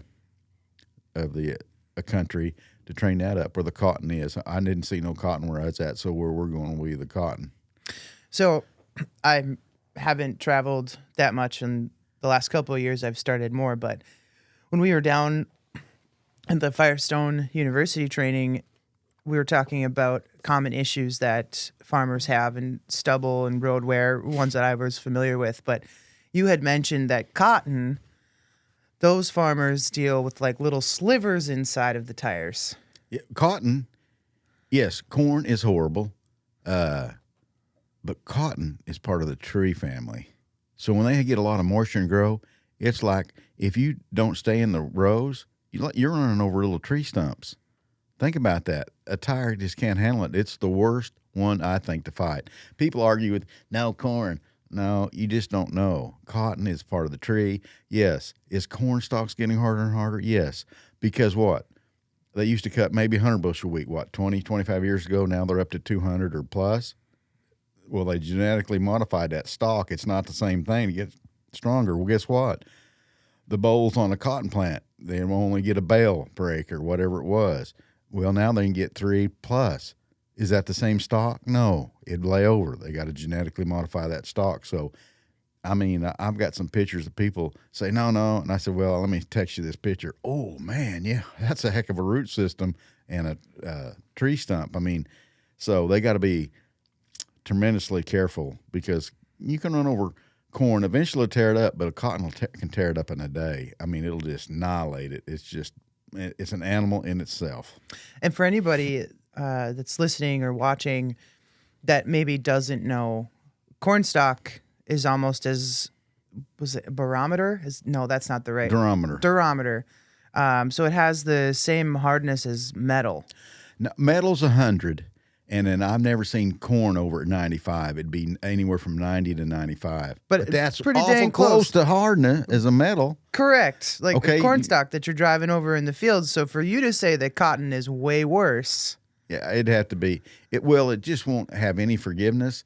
And then if they happen to shred it, because they just run a disc over it, they run a brush beater over it or a shredder to tear that up to help it compose.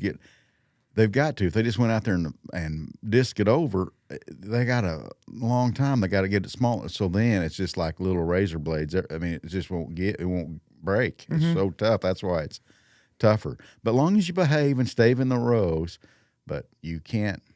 A guy called me, I stay in the rows. You can't. You wouldn't have stubble. No. So I had to go out there, and he goes, look, see, I'm in the rows. You planted your in rows. Well, I'm just turning around in there. Okay, whether you're turning around in it or not, you're killing your tires. So it's very, very tough. I really think we'll get everybody lined out and get the right tires for the right application. Hopefully that's my goal in life. And we'll have inflation systems. We're going to go, but stubble's never going to go away. Right. That's something it'll just not, well, I've never had stubble issue.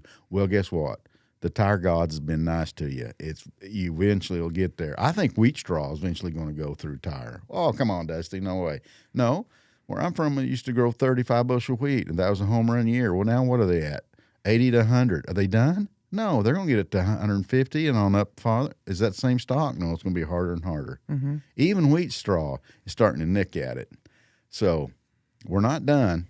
They're going to, we're losing every acres to housing and all that stuff. So they're going to have to be more productive in how they do that. They're going to, genetically modify that to keep getting more and more bushels or bolls per acre on the cotton or, bushels on everything else. So canola is another tough one.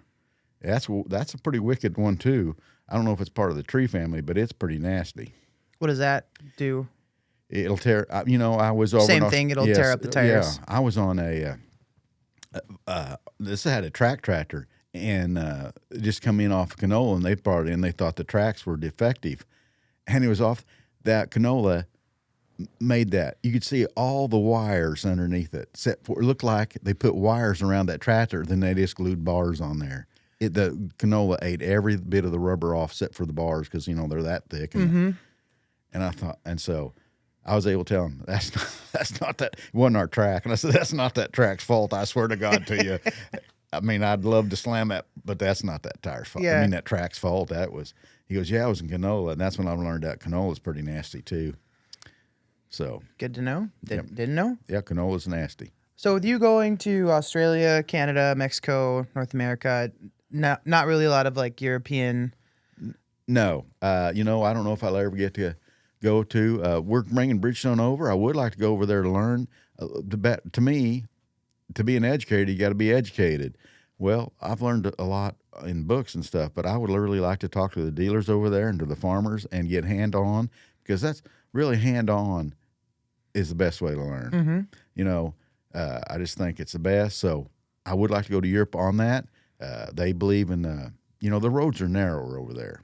United States big and wide. So they can't really run duals. They run big super singles, and so road tax on diesel is extremely high. And so they use their tractors as equipment. That's why them tractors over there go 40 mile an hour plus, and they can road up and down the road. They'll run to town in their tractor, and because the road tax on diesel is so high, so they'll use them completely different than we do. So that's why they do that, and they have the inflation systems because when they go to town, yeah, and then they got that everything's got to fold up as wide as them super singles on the back. Can't be no wider. And carrying all that weight, and it's usually 3-point equipment, so they got to have the air to carry that load. And so that's why the Bridgestone came over from there. We brought that over to help the road wear that we do fight sometimes because manure haulers, stuff like that. It's a 45-degree bar. But so I'd like to learn a little more about that. But, if they don't go, I don't go. But now I don't really see my training going into Europe. If I went to Europe, I need to learn more about our product so I can bring that education back to home. Mexico, I really think there's a big need down there. The language barrier is probably the worst problem about that because in the field, we don't have that equipment. So I have to say it and let somebody re-say it. But I think it went home run because we've got to get those farmers on radial tires. Give or take, I don't care what brand it is, it's anywhere 5 or 6%, give or take, fuel savings versus bias. But realistically, the wear rate, there's so much, and then you're quicker. If you have a tractor with bias versus radial and you're doing the same 40 acres, that radial tire will get done a lot quicker than that bias. So there's just so many applications why the bias are dead. I mean, realistically, except for some little small utility tractors and their parade tractors and stuff like that. But if you're farming, you don't need to be biased, and that's what they're doing. They're running bias. So that farmer, that Lancy says, this is not going to work. This is not going to work. And so we gave a set of rails that guy to put in there. He says, you got to put water in it. So when I got there, I said, you got to put that's going to make it a bias again, and so, essentially. Guess what? We had to stop and wait for him to suck all that water out. Mm-hmm. He come to me with that, this won't work. I said, you're running 28 PSI. Yeah, it won't pull. We need that weight to pull. I said, you have 28 PSI. You have to have that water, that fluid to walk. I said, we're going to weigh that tractor. I guarantee you don't need 28. Guess what he needed was 12. And then he goes, you only need 12. It's not going to pull because it don't weigh. The weight split was right, and he didn't need that weight because we can theoretically get a tractor what it needs to weigh. There's methods to that madness, and it was in that deal. I said, it's going to work. Nope. And I said, watch it. And he said, as soon as we put that 3-point equipment, that tractor's going to spin. Put the 3-point equipment, that tractor took off. That farmer was so shocked. He took off after that tractor. He followed that tractor halfway down the field. I guess he was, when's it going to slip? When's it going to slip? And he come back to me. I'd have bet you were so wrong. So it's just, once again, they're not dumb down there. Their lack of education, just lack of knowledge. It still blows my mind how little air pressure you can put in tractors, right? Because I'm from the retail world, consumers. So, consumers, yeah. Passenger and light truck tires, where your common air pressure is going to be 32 to 35 PSI. Some heavier duty pickups are going to have 70, 75 PSI in the rears. And now you're sitting here saying, then you got the semi side where you can have 100 PSI in those tires. And then we're talking about ag and tractor tires where we can get down to 15, 12, 6 PSI in these massive tires carrying equipment. That still blows my mind to this day. Realistically, just country boy advice, if you don't have an inflation system, don't run 6 because it's so low and it's right there at the critical line that I'm sorry, air gauges get off. It's just, if you have an inflation system, you can run 6. Why? Because every morning you check the oil, then you jump in that old tractor and start it. You don't check your air pressure, but once a week, even if you're the one I'm going to check them weekly. At 6, I would still probably add 4. I'd say 10's the minimum you get by with. But if you have that inflation system, you check your oil, fire it up. You're sitting there waiting to get it warmed up for takeoff. You can hit that button, 6 PSI. That way, if you lost 1 or 2 PSI, you can air it up and get a rolling, and it'll work. Even at the 9, I would still bump it. I never offered anybody, I would get them right. You don't know every farmer, especially me. I'd have to get them to, are you going to check this weekly? Be honest, because you're going to tear your tire up. And I don't care what story you tell me, I can look at a tire. It's going to say why it failed. Right. So you're not going to have a good enough song and dance to get around me. I'll know why it failed. Are you going to check it? Because I don't want to be out here adjusting a tire when I'm not going to be able to adjust it. Tell me, are you going to check it weekly? I had a few that say, yes, I check. But that's just too critical. I never went below 10. If there was 9, I'd still bump it. I didn't want to go below 10. It's just a matter of fact of that's so close. And, flat people, the flat ground farmers, yeah. Now, your boys that are on the side of the hills or the girls are on the side of the hills, guess what? Get your data book out. Depends on the grade. You're going to have to add air. I pop the sidewall off. Yes, if you got side hills, yes, you need to add more air. You can't, if it says 6, you need to look. My grade's 11%. Okay, looking at data book, and it'll tell you I can run 6, but I'm on the light side hill. Boom, there's the air pressure you got to run. Yes, you have to run more air pressure on the side of hills. But realistically, farming, okay, well, I'm going to mow my bar ditches. Well, air them up when you're mowing your bar ditches. That's not farming. Right. That's a utility tractor. But you can run 6, any brand that carries that load safely, long as you keep it at it. But I never would tell a farmer, you can run 6 unless you had an inflation system. That way you say, okay, every morning, hit that button, 6 field operations to air them up. It's interesting that you bring up the hills and whatnot. There's so many differences across the world, right? Different types of soil, different types of crops, the elevation that you're at, equipment that you're using, so on and so forth. What do farmers have in common, no matter where they are, in your opinion? To me, is the lack of the knowledge of what air pressure they need to run. My number one question I get from a farmer, hey, what air pressure I run? I don't know. What's your actual weigh? They'll say, well, you weigh, you weighed how many 8Rs? Yeah. It's all situational, though. Yeah, but what suitcase weights did you pick? If you ask me, that's going to pin me down. You're going to tell me air pressure. Well, you got a 480, 50, 35. I don't need 35. No, you probably don't. But you're asking me, I've got to say 35 unless I get it. You tell me what that rear axle weighs.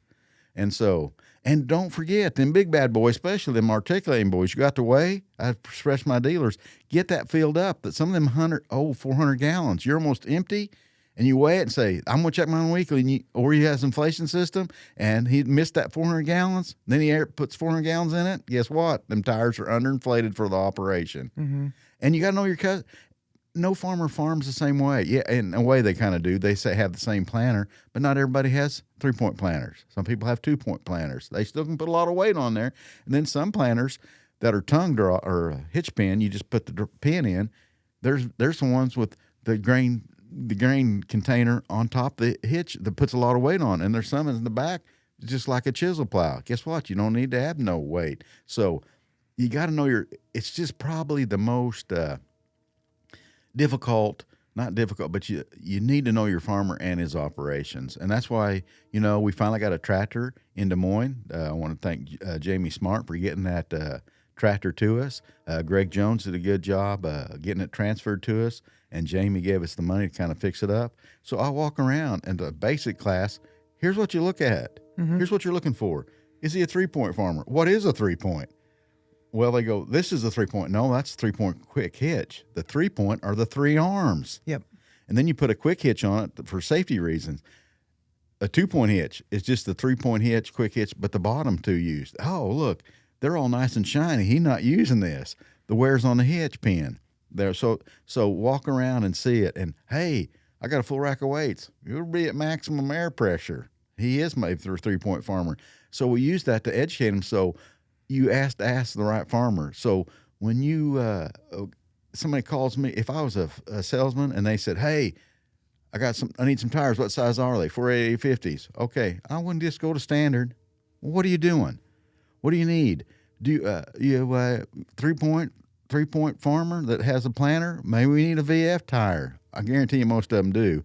And then, you got to ask more questions. It's just not like you buy a car and whatever size that is, I don't know no more, to me. But when I was doing it, was whatever it was on a pickup. What was it a 235, 85, 16? That's what I remember, if I remember right. So now they're all different sizes. Yep. But that's pretty much the same. I need a 10-ply. There's your price. Yep. Well, guess what? 480/50. Maybe you need a standard tire. Maybe you need a VF. So you gotta know your farmer. Do you have a memory that sticks out with a farmer or a dealer that just wasn't getting it, and then all of a sudden they got it, and you got a phone call from either the customer or them and they were like, "Oh, Dusty, it finally clicks." Well, not to knock nothing, but when you get out there, sometimes the older farmers, I'm not a pup. Sonny, I forgot more about farming than you'll ever know. That's right. I hadn't farmed since the 80s. But guess what I've been doing since the 80s? I've been learning how to set up tractors. Here, let's do this. No. Okay. I weighed his tractor, proved it to him. Nope. Nope. And so I load up my stuff. The grandson will come over. Now, tell me that again. Grandpa's a little tough in his ways. Explain. So, and I'm not saying all older people are like that. Some of them will change, but realistically, yes, it's frustrating. To me, I tell everybody it's a process. Because you know what? That guy's been farming a long time. Okay, here's that one pant leg and turkey wearing big mustache guy going to come tell him he's not doing it wrong. He needs just his air pressures. Was he going to bite on it that first day? Probably not. But he's going to sit home in that recliner thinking, that cowboy hat and the bit one, they said I was going to save fuel, and he told me, oh, my. It's a process. You got to get him thinking. That's why I need good dealers, because I'm not going to be there again. Well, remember what the country boy said. Hey, let's think about this. And they'll come around. The fluid in the tires, that's a tough one. I guarantee you. You can't tell us to shut up. You got to have that fluid. And I fought that. Hey, I'm from the valley. We don't have to have that stuff. All that stuff you put them in their beet juice or that calcium chloride. Guess what we can do? It don't freeze. We put water. Water's free. Hey, you need to buy some weights. Oh, free water. No, I'd say, would you just try it? No, that won't work. I tell you what.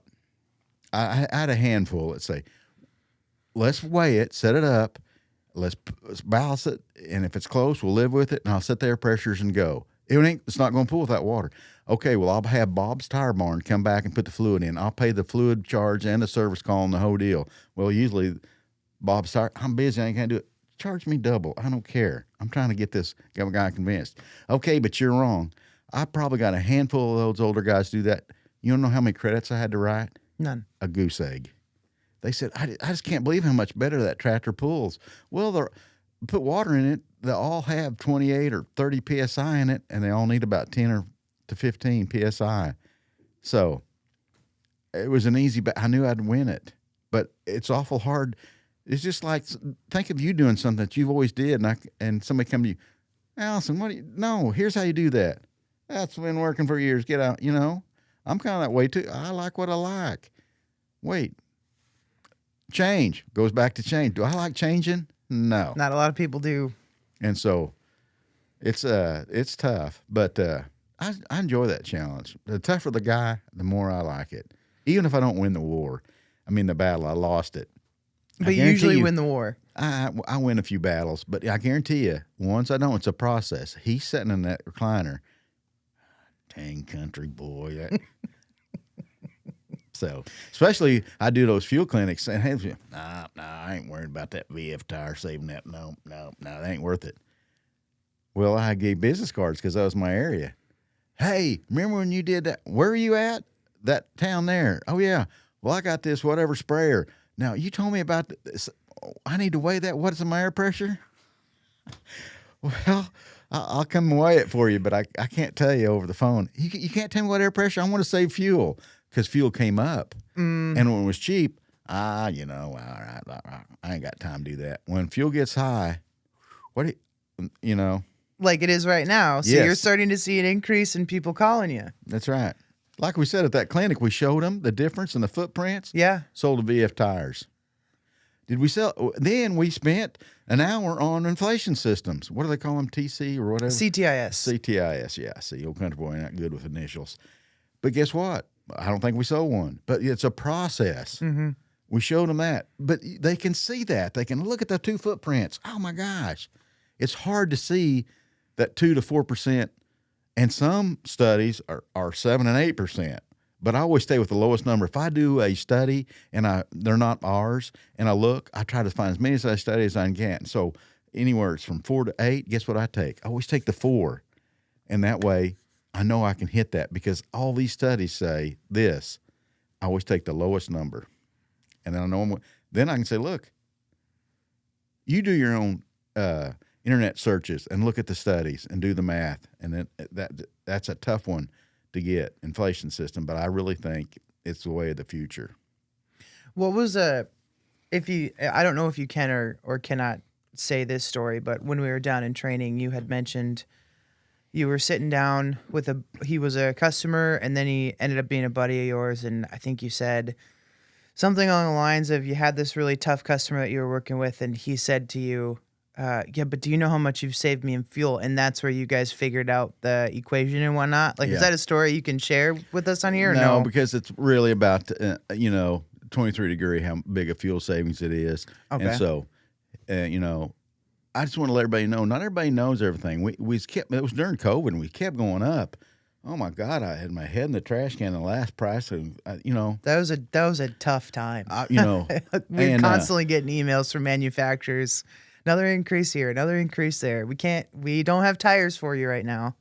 And I want everybody, if they do the right system, I want everybody to believe that they're the best. That's not arrogance, as long as you don't show it. But I think everybody in my classroom, when they learn the right way, you better think you're the best.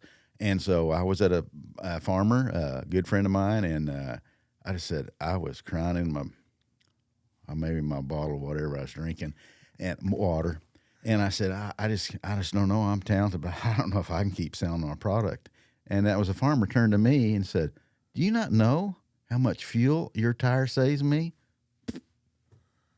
Was he been drinking Jack Daniels before I got here? What's he thinking?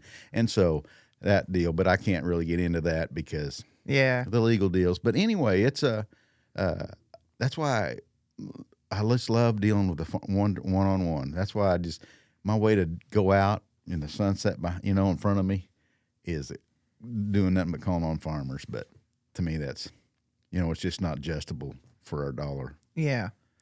But you do such a good job with what you're doing right now. I do think you're making I wouldn't say bigger, because I think it depends on the person that's thinking of the concept, but you are making a very large impact across the world now, not just the few states that you have, that is your territory. Well, I appreciate that. I don't know if that's really true, but that goes back to my training. I do that training little deal. I ask them. I start. I hate to give my little secrets away, but I'll ask them, who's the best salesman you know? If they don't tell me like that too long, get out of my face. You, boom, get going until finally somebody will say, me. Hey, if you're doing these steps like you do, Allison, okay, Tyra ought to get down on one knee and say, thank you, Lord, for sending me Allison, because she's doing everything right. And you're doing it the right step, and do that. And I'll tell them in front of that 27, 30 groups, whatever I got, I should have got 27 me's like that. That's what I should have been. But you'd all been wrong because it's me. So, but no, it's the fact. You got to believe in yourself. First of all, if you want to truly, but don't be arrogant. But realistically, Allison, you're a talented young lady, and you'd be a tough competition. But if I couldn't outsell you on the deal, guess what? I might as well get out of the ballpark. But guess what, Allison? In the same token, you better think you can outsell me, or you need to get out of it. There's nothing wrong with little competition. Keeps it honest. But if we're doing the right steps, guess what? Say you don't have an inflation system, and ain't weighing it. All you're doing off price. You're going to be at the curb crying, what happened to that guy? I was cheaper than him. And the same token, if I didn't do that, guess what? I'd be on, come on, Allison, you weren't fair. I beat you on price. But so That's why I just want everybody to believe in themselves, and there's nothing wrong with that. But don't get arrogant, because I tell you what, that'll put you in the basement so quick your head's spinning, going, "What happened down? I'm down here, and nobody wants to pay no attention to me." But no, I really preach that no one's better than you. Get in there, but that's inside you. Don't go, Allison, I'm the best. I'm the best you ever seen. Well, tell that guy to shut up. There's a difference between confidence and cocky. That's right. I think what I enjoy about the training that you do, whether we're going down to you or you're coming to these field clinics, is that, yes, you're trying to instill confidence, because ultimately that's what people need to have. Not just in sales, just in general in life. Yeah. You want to be confident in what you're doing. You have this unique ability to put everybody on the same slate, but then feel good about it. So you can bring some people down. I mean, some people that are really arrogant, you're not going to be able to bring them down unless you humiliate them in some way. But then the people that are scared, they go, I really don't know. I don't know anything while I'm here. I don't know that I can do this. A lot of I don't knows, a lot of questioning. They're not confident, right? You're able to help build them up, because knowledge is power. That's what's going to build confidence first and foremost. But you're able to make people feel comfortable, because it's such an inviting atmosphere, and you're doing things like, who's the best salesman you know? Okay, if it's not you, get out of here. You go to the next one. And you keep doing that, and you're making others laugh. You're getting them comfortable. They're letting their guard down. And okay, now I'm going to listen to this guy because he made me feel good. Yeah. Right? People remember how you make them feel, and you just have this ridiculous ability to make people feel great. Well, I appreciate that. Thank you for that compliment. Now, I do just strive to get that, but thanks. But thanks, but you're full of crap. Who's the best salesman you know? It's me. Yeah, okay. It's me. I don't sell egg. When I'm talking to you and other people that are from here, the accent, I don't notice it until I'm around others that have it. Yeah. And now one word that I've caught that always gets me is egg. Egg, because it sounds like egg. Oh, yeah. But it's egg. And so now when I say it, I catch myself. We actually have we were working on this this AI program that was recording my phone calls. Yeah. And it actually picks up when I say egg tires as egg. Yes. Yeah. Little weird quirk there, but you are passionate about sales, and then you always say you got demoted to training. But that I don't like when you say that, because I'm okay at sales. I'll admit that. I'm good with selling when it's people that want education, because I really like to educate and train. That's what I'm passionate about. Mm-hmm. And I just, when you have somebody who can do both and bring that to a much larger area like you have, I want you to keep doing it. I know you want to go out with a set of scales and a truck and a sunset in the back, but man, I feel like you're just so much more valuable in what you're doing now. See, to me, I've had other people tell me, Dust, that you need to get demoted if you can't make fun of yourself a little bit. Know what I'm saying? And so when the people that really know me just laugh and go, you didn't get demoted. Jamie, if I had $1 for every time he shook his head in training, when you said that, I got demoted and Jamie took over for me. Just, you look at him and... No. So it's whatever sarcasm. It's just a funny way to poke at yourself. To me, it's hard. Some people don't like making fun of themselves, and so I don't mind making fun of myself. And then if I get them laughing and sitting there, and then I'll see Jamie go, "Oh, that guy." All right, well, they see that and go, "Oh," and then after one of my classes, hopefully they understand that guy didn't get demoted. But so I can see where some people might, maybe even Bridgestone Corporate, think, "Wait, we promoted you, and you're telling everybody you got demoted." So it's all part of the part of the gig. Act. Yeah. It's all, to me, it needs to be fun and games to learn. If you have an exciting deal, just be honest with you, sometimes if I can get that, it don't happen every class, and it's hard to do every time, but I can get that class. Sometimes I'll get it. That's in carpet up there. I get up there, and certain times it's just quiet. It's eerie. I think you got to drop a pin and hear it. And then I'm up there like that cat again going on. And then everybody's moving. When I move, their heads are falling. And I go, who are they looking at? I turn, well, it's me. And so it's to me, that there's not a better feeling. I guess that would be to me like a person on crack getting that first shot. I'm on cloud nine. There's not a better feeling in this world when that you have that attention and they're sinking it in and they're bringing it in. You know what?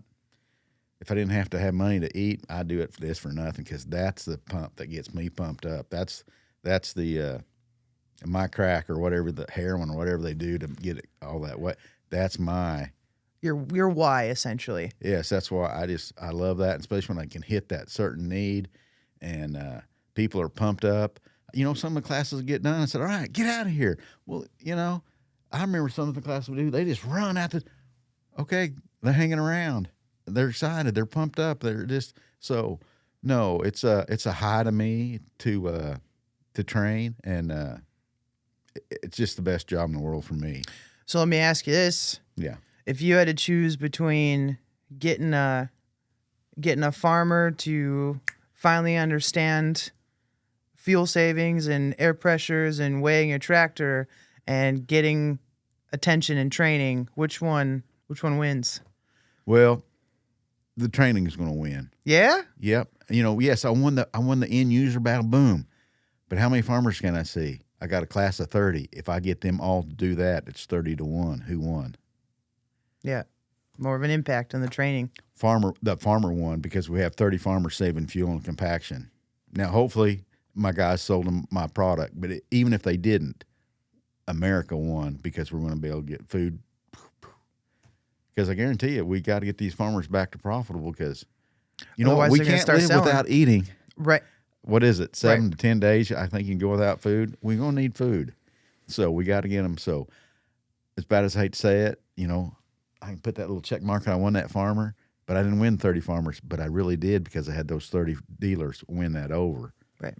And I can put a feather in my hat because of them 30, even though they actually did it. Speaking of the feather in the hat, why is it a turkey feather? I don't want to get PETA mad at me because they're tasty. Makes sense. Yeah. So people for tasty animals. No, I just like turkey hunting, and so I do it. Mainly people wear a feather. Old country boy is bull riders. I like the way I walk. I never would do that, but I just always like the turkey feather. And some, say cowboys don't. The bull riders do that. Well, okay, whatever. But I never fit in the mold. I like what I like, and that's what I do. Mm-hmm. So. Good enough for me. Yeah. Sometimes it is what it is. It's what you like. That's a Rio Grande turkey, by the way. So, and he was tasty. Didn't last very long. No. You ate them all up. Yep. So one of the things I started doing in training, you make everybody laugh so often, just with the little quirky things that you say. And I started taking notes. This was months ago. I don't have very many, but some of my favorites. The one that you start with when you are doing any sort of training, whether it's down in Des Moines or in a field clinic, is you say, there ain't a question you can ask that will sound as dumb as I look. And that just sets the tone right there, right? Because you come in, you got this outfit on, and you just acknowledge it right away. And you just go, yep, this is what it is. Just immediately setting the tone for being comfortable. Well, I thank you about that, but that's not an outfit. That's how I dress. Well, right. That's you. You're going to call it Okay, out. go ahead. Yeah, but I appreciate that. But yeah, I want to break the ice, and I want them to ask. You got to ask. There really is no stupid question. The only stupid question is the one you didn't ask. That's the dumb one. Mm-hmm. So yeah, so I've got to break in it, because you're in a group of 30 people. You don't know. You might be yourself. You brought somebody else. Okay, you might have. So I want them to say, look how stupid I look. Ask a question. It ain't gonna be as dumb as I look. Because everyone is on a different playing field. Yes. I barely knew the names of equipment. Les Kabler had to help me out before I went down there. Shout out to Les. He's the man. Yeah. But if I wouldn't have worked with him a little bit before I went down to you, I wouldn't have known anything. And I at least understood the concept of weighing after that. Mm-hmm. And I thought, okay, if I was with somebody, I could do this. But you lay it out in such a easy, understandable way that you make it too easy to say no to it. Well, thank you. I appreciate that. Hopefully Bridgestone does watch this. All the attaboys you're getting right now. Save you from a few HR visits. Well, it'll help me. I don't know if it'll save me, but at least help me. Not all brains are in the home office. You said that one a couple times and made Sean go, I'm like, well, Especially if I got a dealer there. You have to learn to know your dealers. But if I got somebody high up, and not okay, I pick on Sean a lot. But As you even should. your competition, they send their big guys to there, and I get to know. All right, I can give him a rash of stuff, and so I bring the home, and then I look at him. Oh hell, he's looking at me, and so there's what you need to do. Even though the home office tells you, yep. and so then everybody laughs and they get on there, and so. But at the end of the day, I always tell that guy, "Thank you for put." He goes, "No, I enjoyed it." So, but you got to know the right. Some people don't like that, so you got to. It's a quick. You got to be able to justify or be able to judge who you're dealing with. Some people can take it and some don't. So you have to. It's a quick call, and you don't want to offend nobody, but it's back to education and making it fun and laughing. And when he laughs, hey, because I make fun of myself. So You got to be able to do that. And Sean, he can take it. He can. Yeah. I mean, he gets crap on a daily basis. Yeah. If I don't hear anybody else giving it to him, I'm usually keeping him pretty humble. I told him if he didn't like it, he'd be quiet and buy me dinner. Yeah, exactly. Yeah. Another good one. Hey, Visa card, scoot over because this is priceless. Yeah, I stole that from Visa card on the commercial. But it's really, what is that worth to you when you actually can save that farmer that much fuel or compaction? And, the value, and then that farmer goes, thank you. Or, hey, Allison, I need 48850s, put them on the tractors and section whatever. Have a nice day, bye. What is it? You've earned that farmer's trust because you did. What's that worth to you? Mm-hmm. It's priceless. Move over, Visa card. Yep, it's priceless. I don't remember what this one was in reference to, but it made me giggle for quite a while. You were trying to explain something, and you just went, you know what that white stuff on top of chicken crap is? You know what that is? It's still chicken crap. Like, just something completely obvious. I don't remember what the reference was, but that one had me rolling. It's just, some people like to sell snake oil. I mean, that's another rate. And so, you know what? When it's wrong, it's wrong. And so you can do whatever you want to, but it's still the white stuff on top of that, and it's still the same deal. I'm not buying that. And so I want you doing the right steps, and don't do no hidden message to try to win a war, to win a battle, to get the sale. Do it right. And so if it's wrong, it's wrong. You can't hide it and say, no. And because it's going to make you look bad. Stand up there. Everybody makes a mistake. Put your hat in your hand and say, hey, I'm sorry, I was wrong. First of all, that customer's going to be shocked that you, I work for OK Tire, and that was Allison's fault, not mine. Okay, say Allison even did it. I did it wrong, and I'm sorry. Protect your customer or your dealer or an RSM. I told him wrong. Huh? And so realistically, that's what it is. So stand up there. But I'm here to make it right, and I'm sorry. Oh, okay. You're going to make it right. Okay, thank you. All right. So, because, the last person was perfect. We did that, old boy. Put him on a cross. So no one's perfect. Well, let's get over that. Everybody's going to make mistakes. I make mistakes. You know what? As many mistakes I made, I'm lucky Bridgestone didn't say, hit the road, Jack, and don't come back. But I made it right. I did the right thing. I owned up to it. I made a mistake. Is your name Alice? Because you must be in Wonderland. That was a good one. I think that was one of the first ones I ever heard from you. Yeah. You just, come on. I'm not... You're in Wonderland. I ain't buying that. Say hello to Alice because you're in Wonderland. I'm not. I still got to remember to use that one. And then it's not my first load of pumpkins to take to town. That's like, you're taking your corn to town or wheat. That's not my first load of wheat to take to town to make it country boy, it's not my first load of pumpkins. Well, not very many people take pumpkins to town, but so that sticks in their mind. Hey, it's not my first load of pumpkins to take to town. I know what I'm doing. I'm telling you the truth. So it's just my little redneck country boy way of saying, there we go. Those are all the ones that I have written down. I got one more, but we'll end on that one. Are there any other ones that you usually say? You know, you bringing them up to me. You called them dustyisms, I guess, is what you.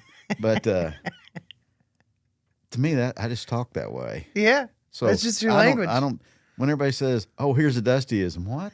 I grew up that way. That's the way I talk. I don't think of them as that. I just think that's normal English language. I love it. I think it's just one of the many things that. Oh wait, no, did I miss one? Okay, I did. You won't hurt my feelings. That's why God made weekends and beer, and I will get over it. That's when you make a mistake, it's I did it wrong. You're not going to hurt my feelings. I owned up to it, took it apart. I had a bad week. I made a mistake. Oh, gosh, Bridgestone, please forgive me. I did. But you know what? How bad it is, no matter what it is, God made beer and He made weekends. We'll be okay on Monday. Get through that week and dive through it, because realistically, not everything's going to work great. I think I want everybody to be positive. I don't know if anybody's more positive and believes in their company more than I do. Hell, I got a tattoo to prove it. I got the boot. But things will go bad. I don't care how positive you are and how smart you are. Things are going to go bad. Anybody can do business when business is good. We separate the good because when it goes bad, who's standing there taking the hit? Yeah. And you want to be the one standing there taking that hit saying, I'm sorry, and we're going to fix it. Because realistically, when it goes south, and it'll go south on. If you're in sales, it's been south on you. Mm-hmm. And you're still standing there, they're going to more earn respect from that dealer or that customer than anybody else. You know what? He was wrong. He minted it. He took care of it. I tell everybody, I wish I'm in my head's in the trash can throwing up. I've been there. Oh my God. But I had a weekend to recover, and now I'm drinking cowboy water. I'm not drinking beer, but nobody really knows what cowboy water is. But I'm getting over it. So what is it?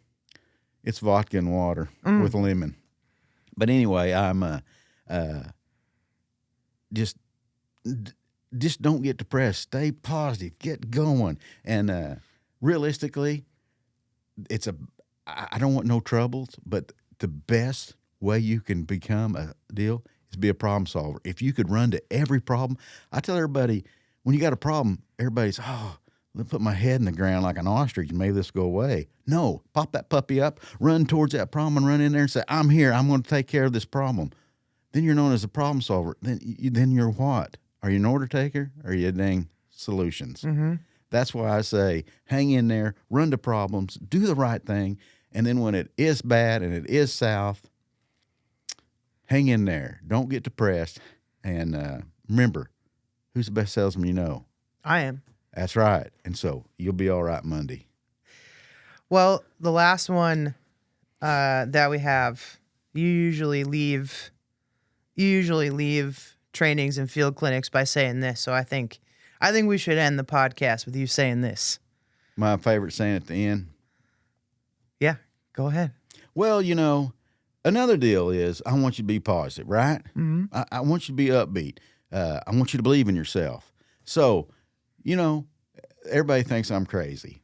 They say, you don't ever get down. Yes, I do. I get frustrated and want to beat my head against the wall and say, what are we doing? What? But you know what? There's 5 little words. If you remember these 5 little words, your better half will love you better. The sky will be bluer. The clouds will be brighter. The flowers more beautiful. Just everything will be this much better. If you just remember these 5 little words, I'm telling you, you might want to write this down because it does work for me, and I want you to remember these 5 little words. Think Firestone AG tires first. See? There we go. And I got the tattoo to prove it. That's right.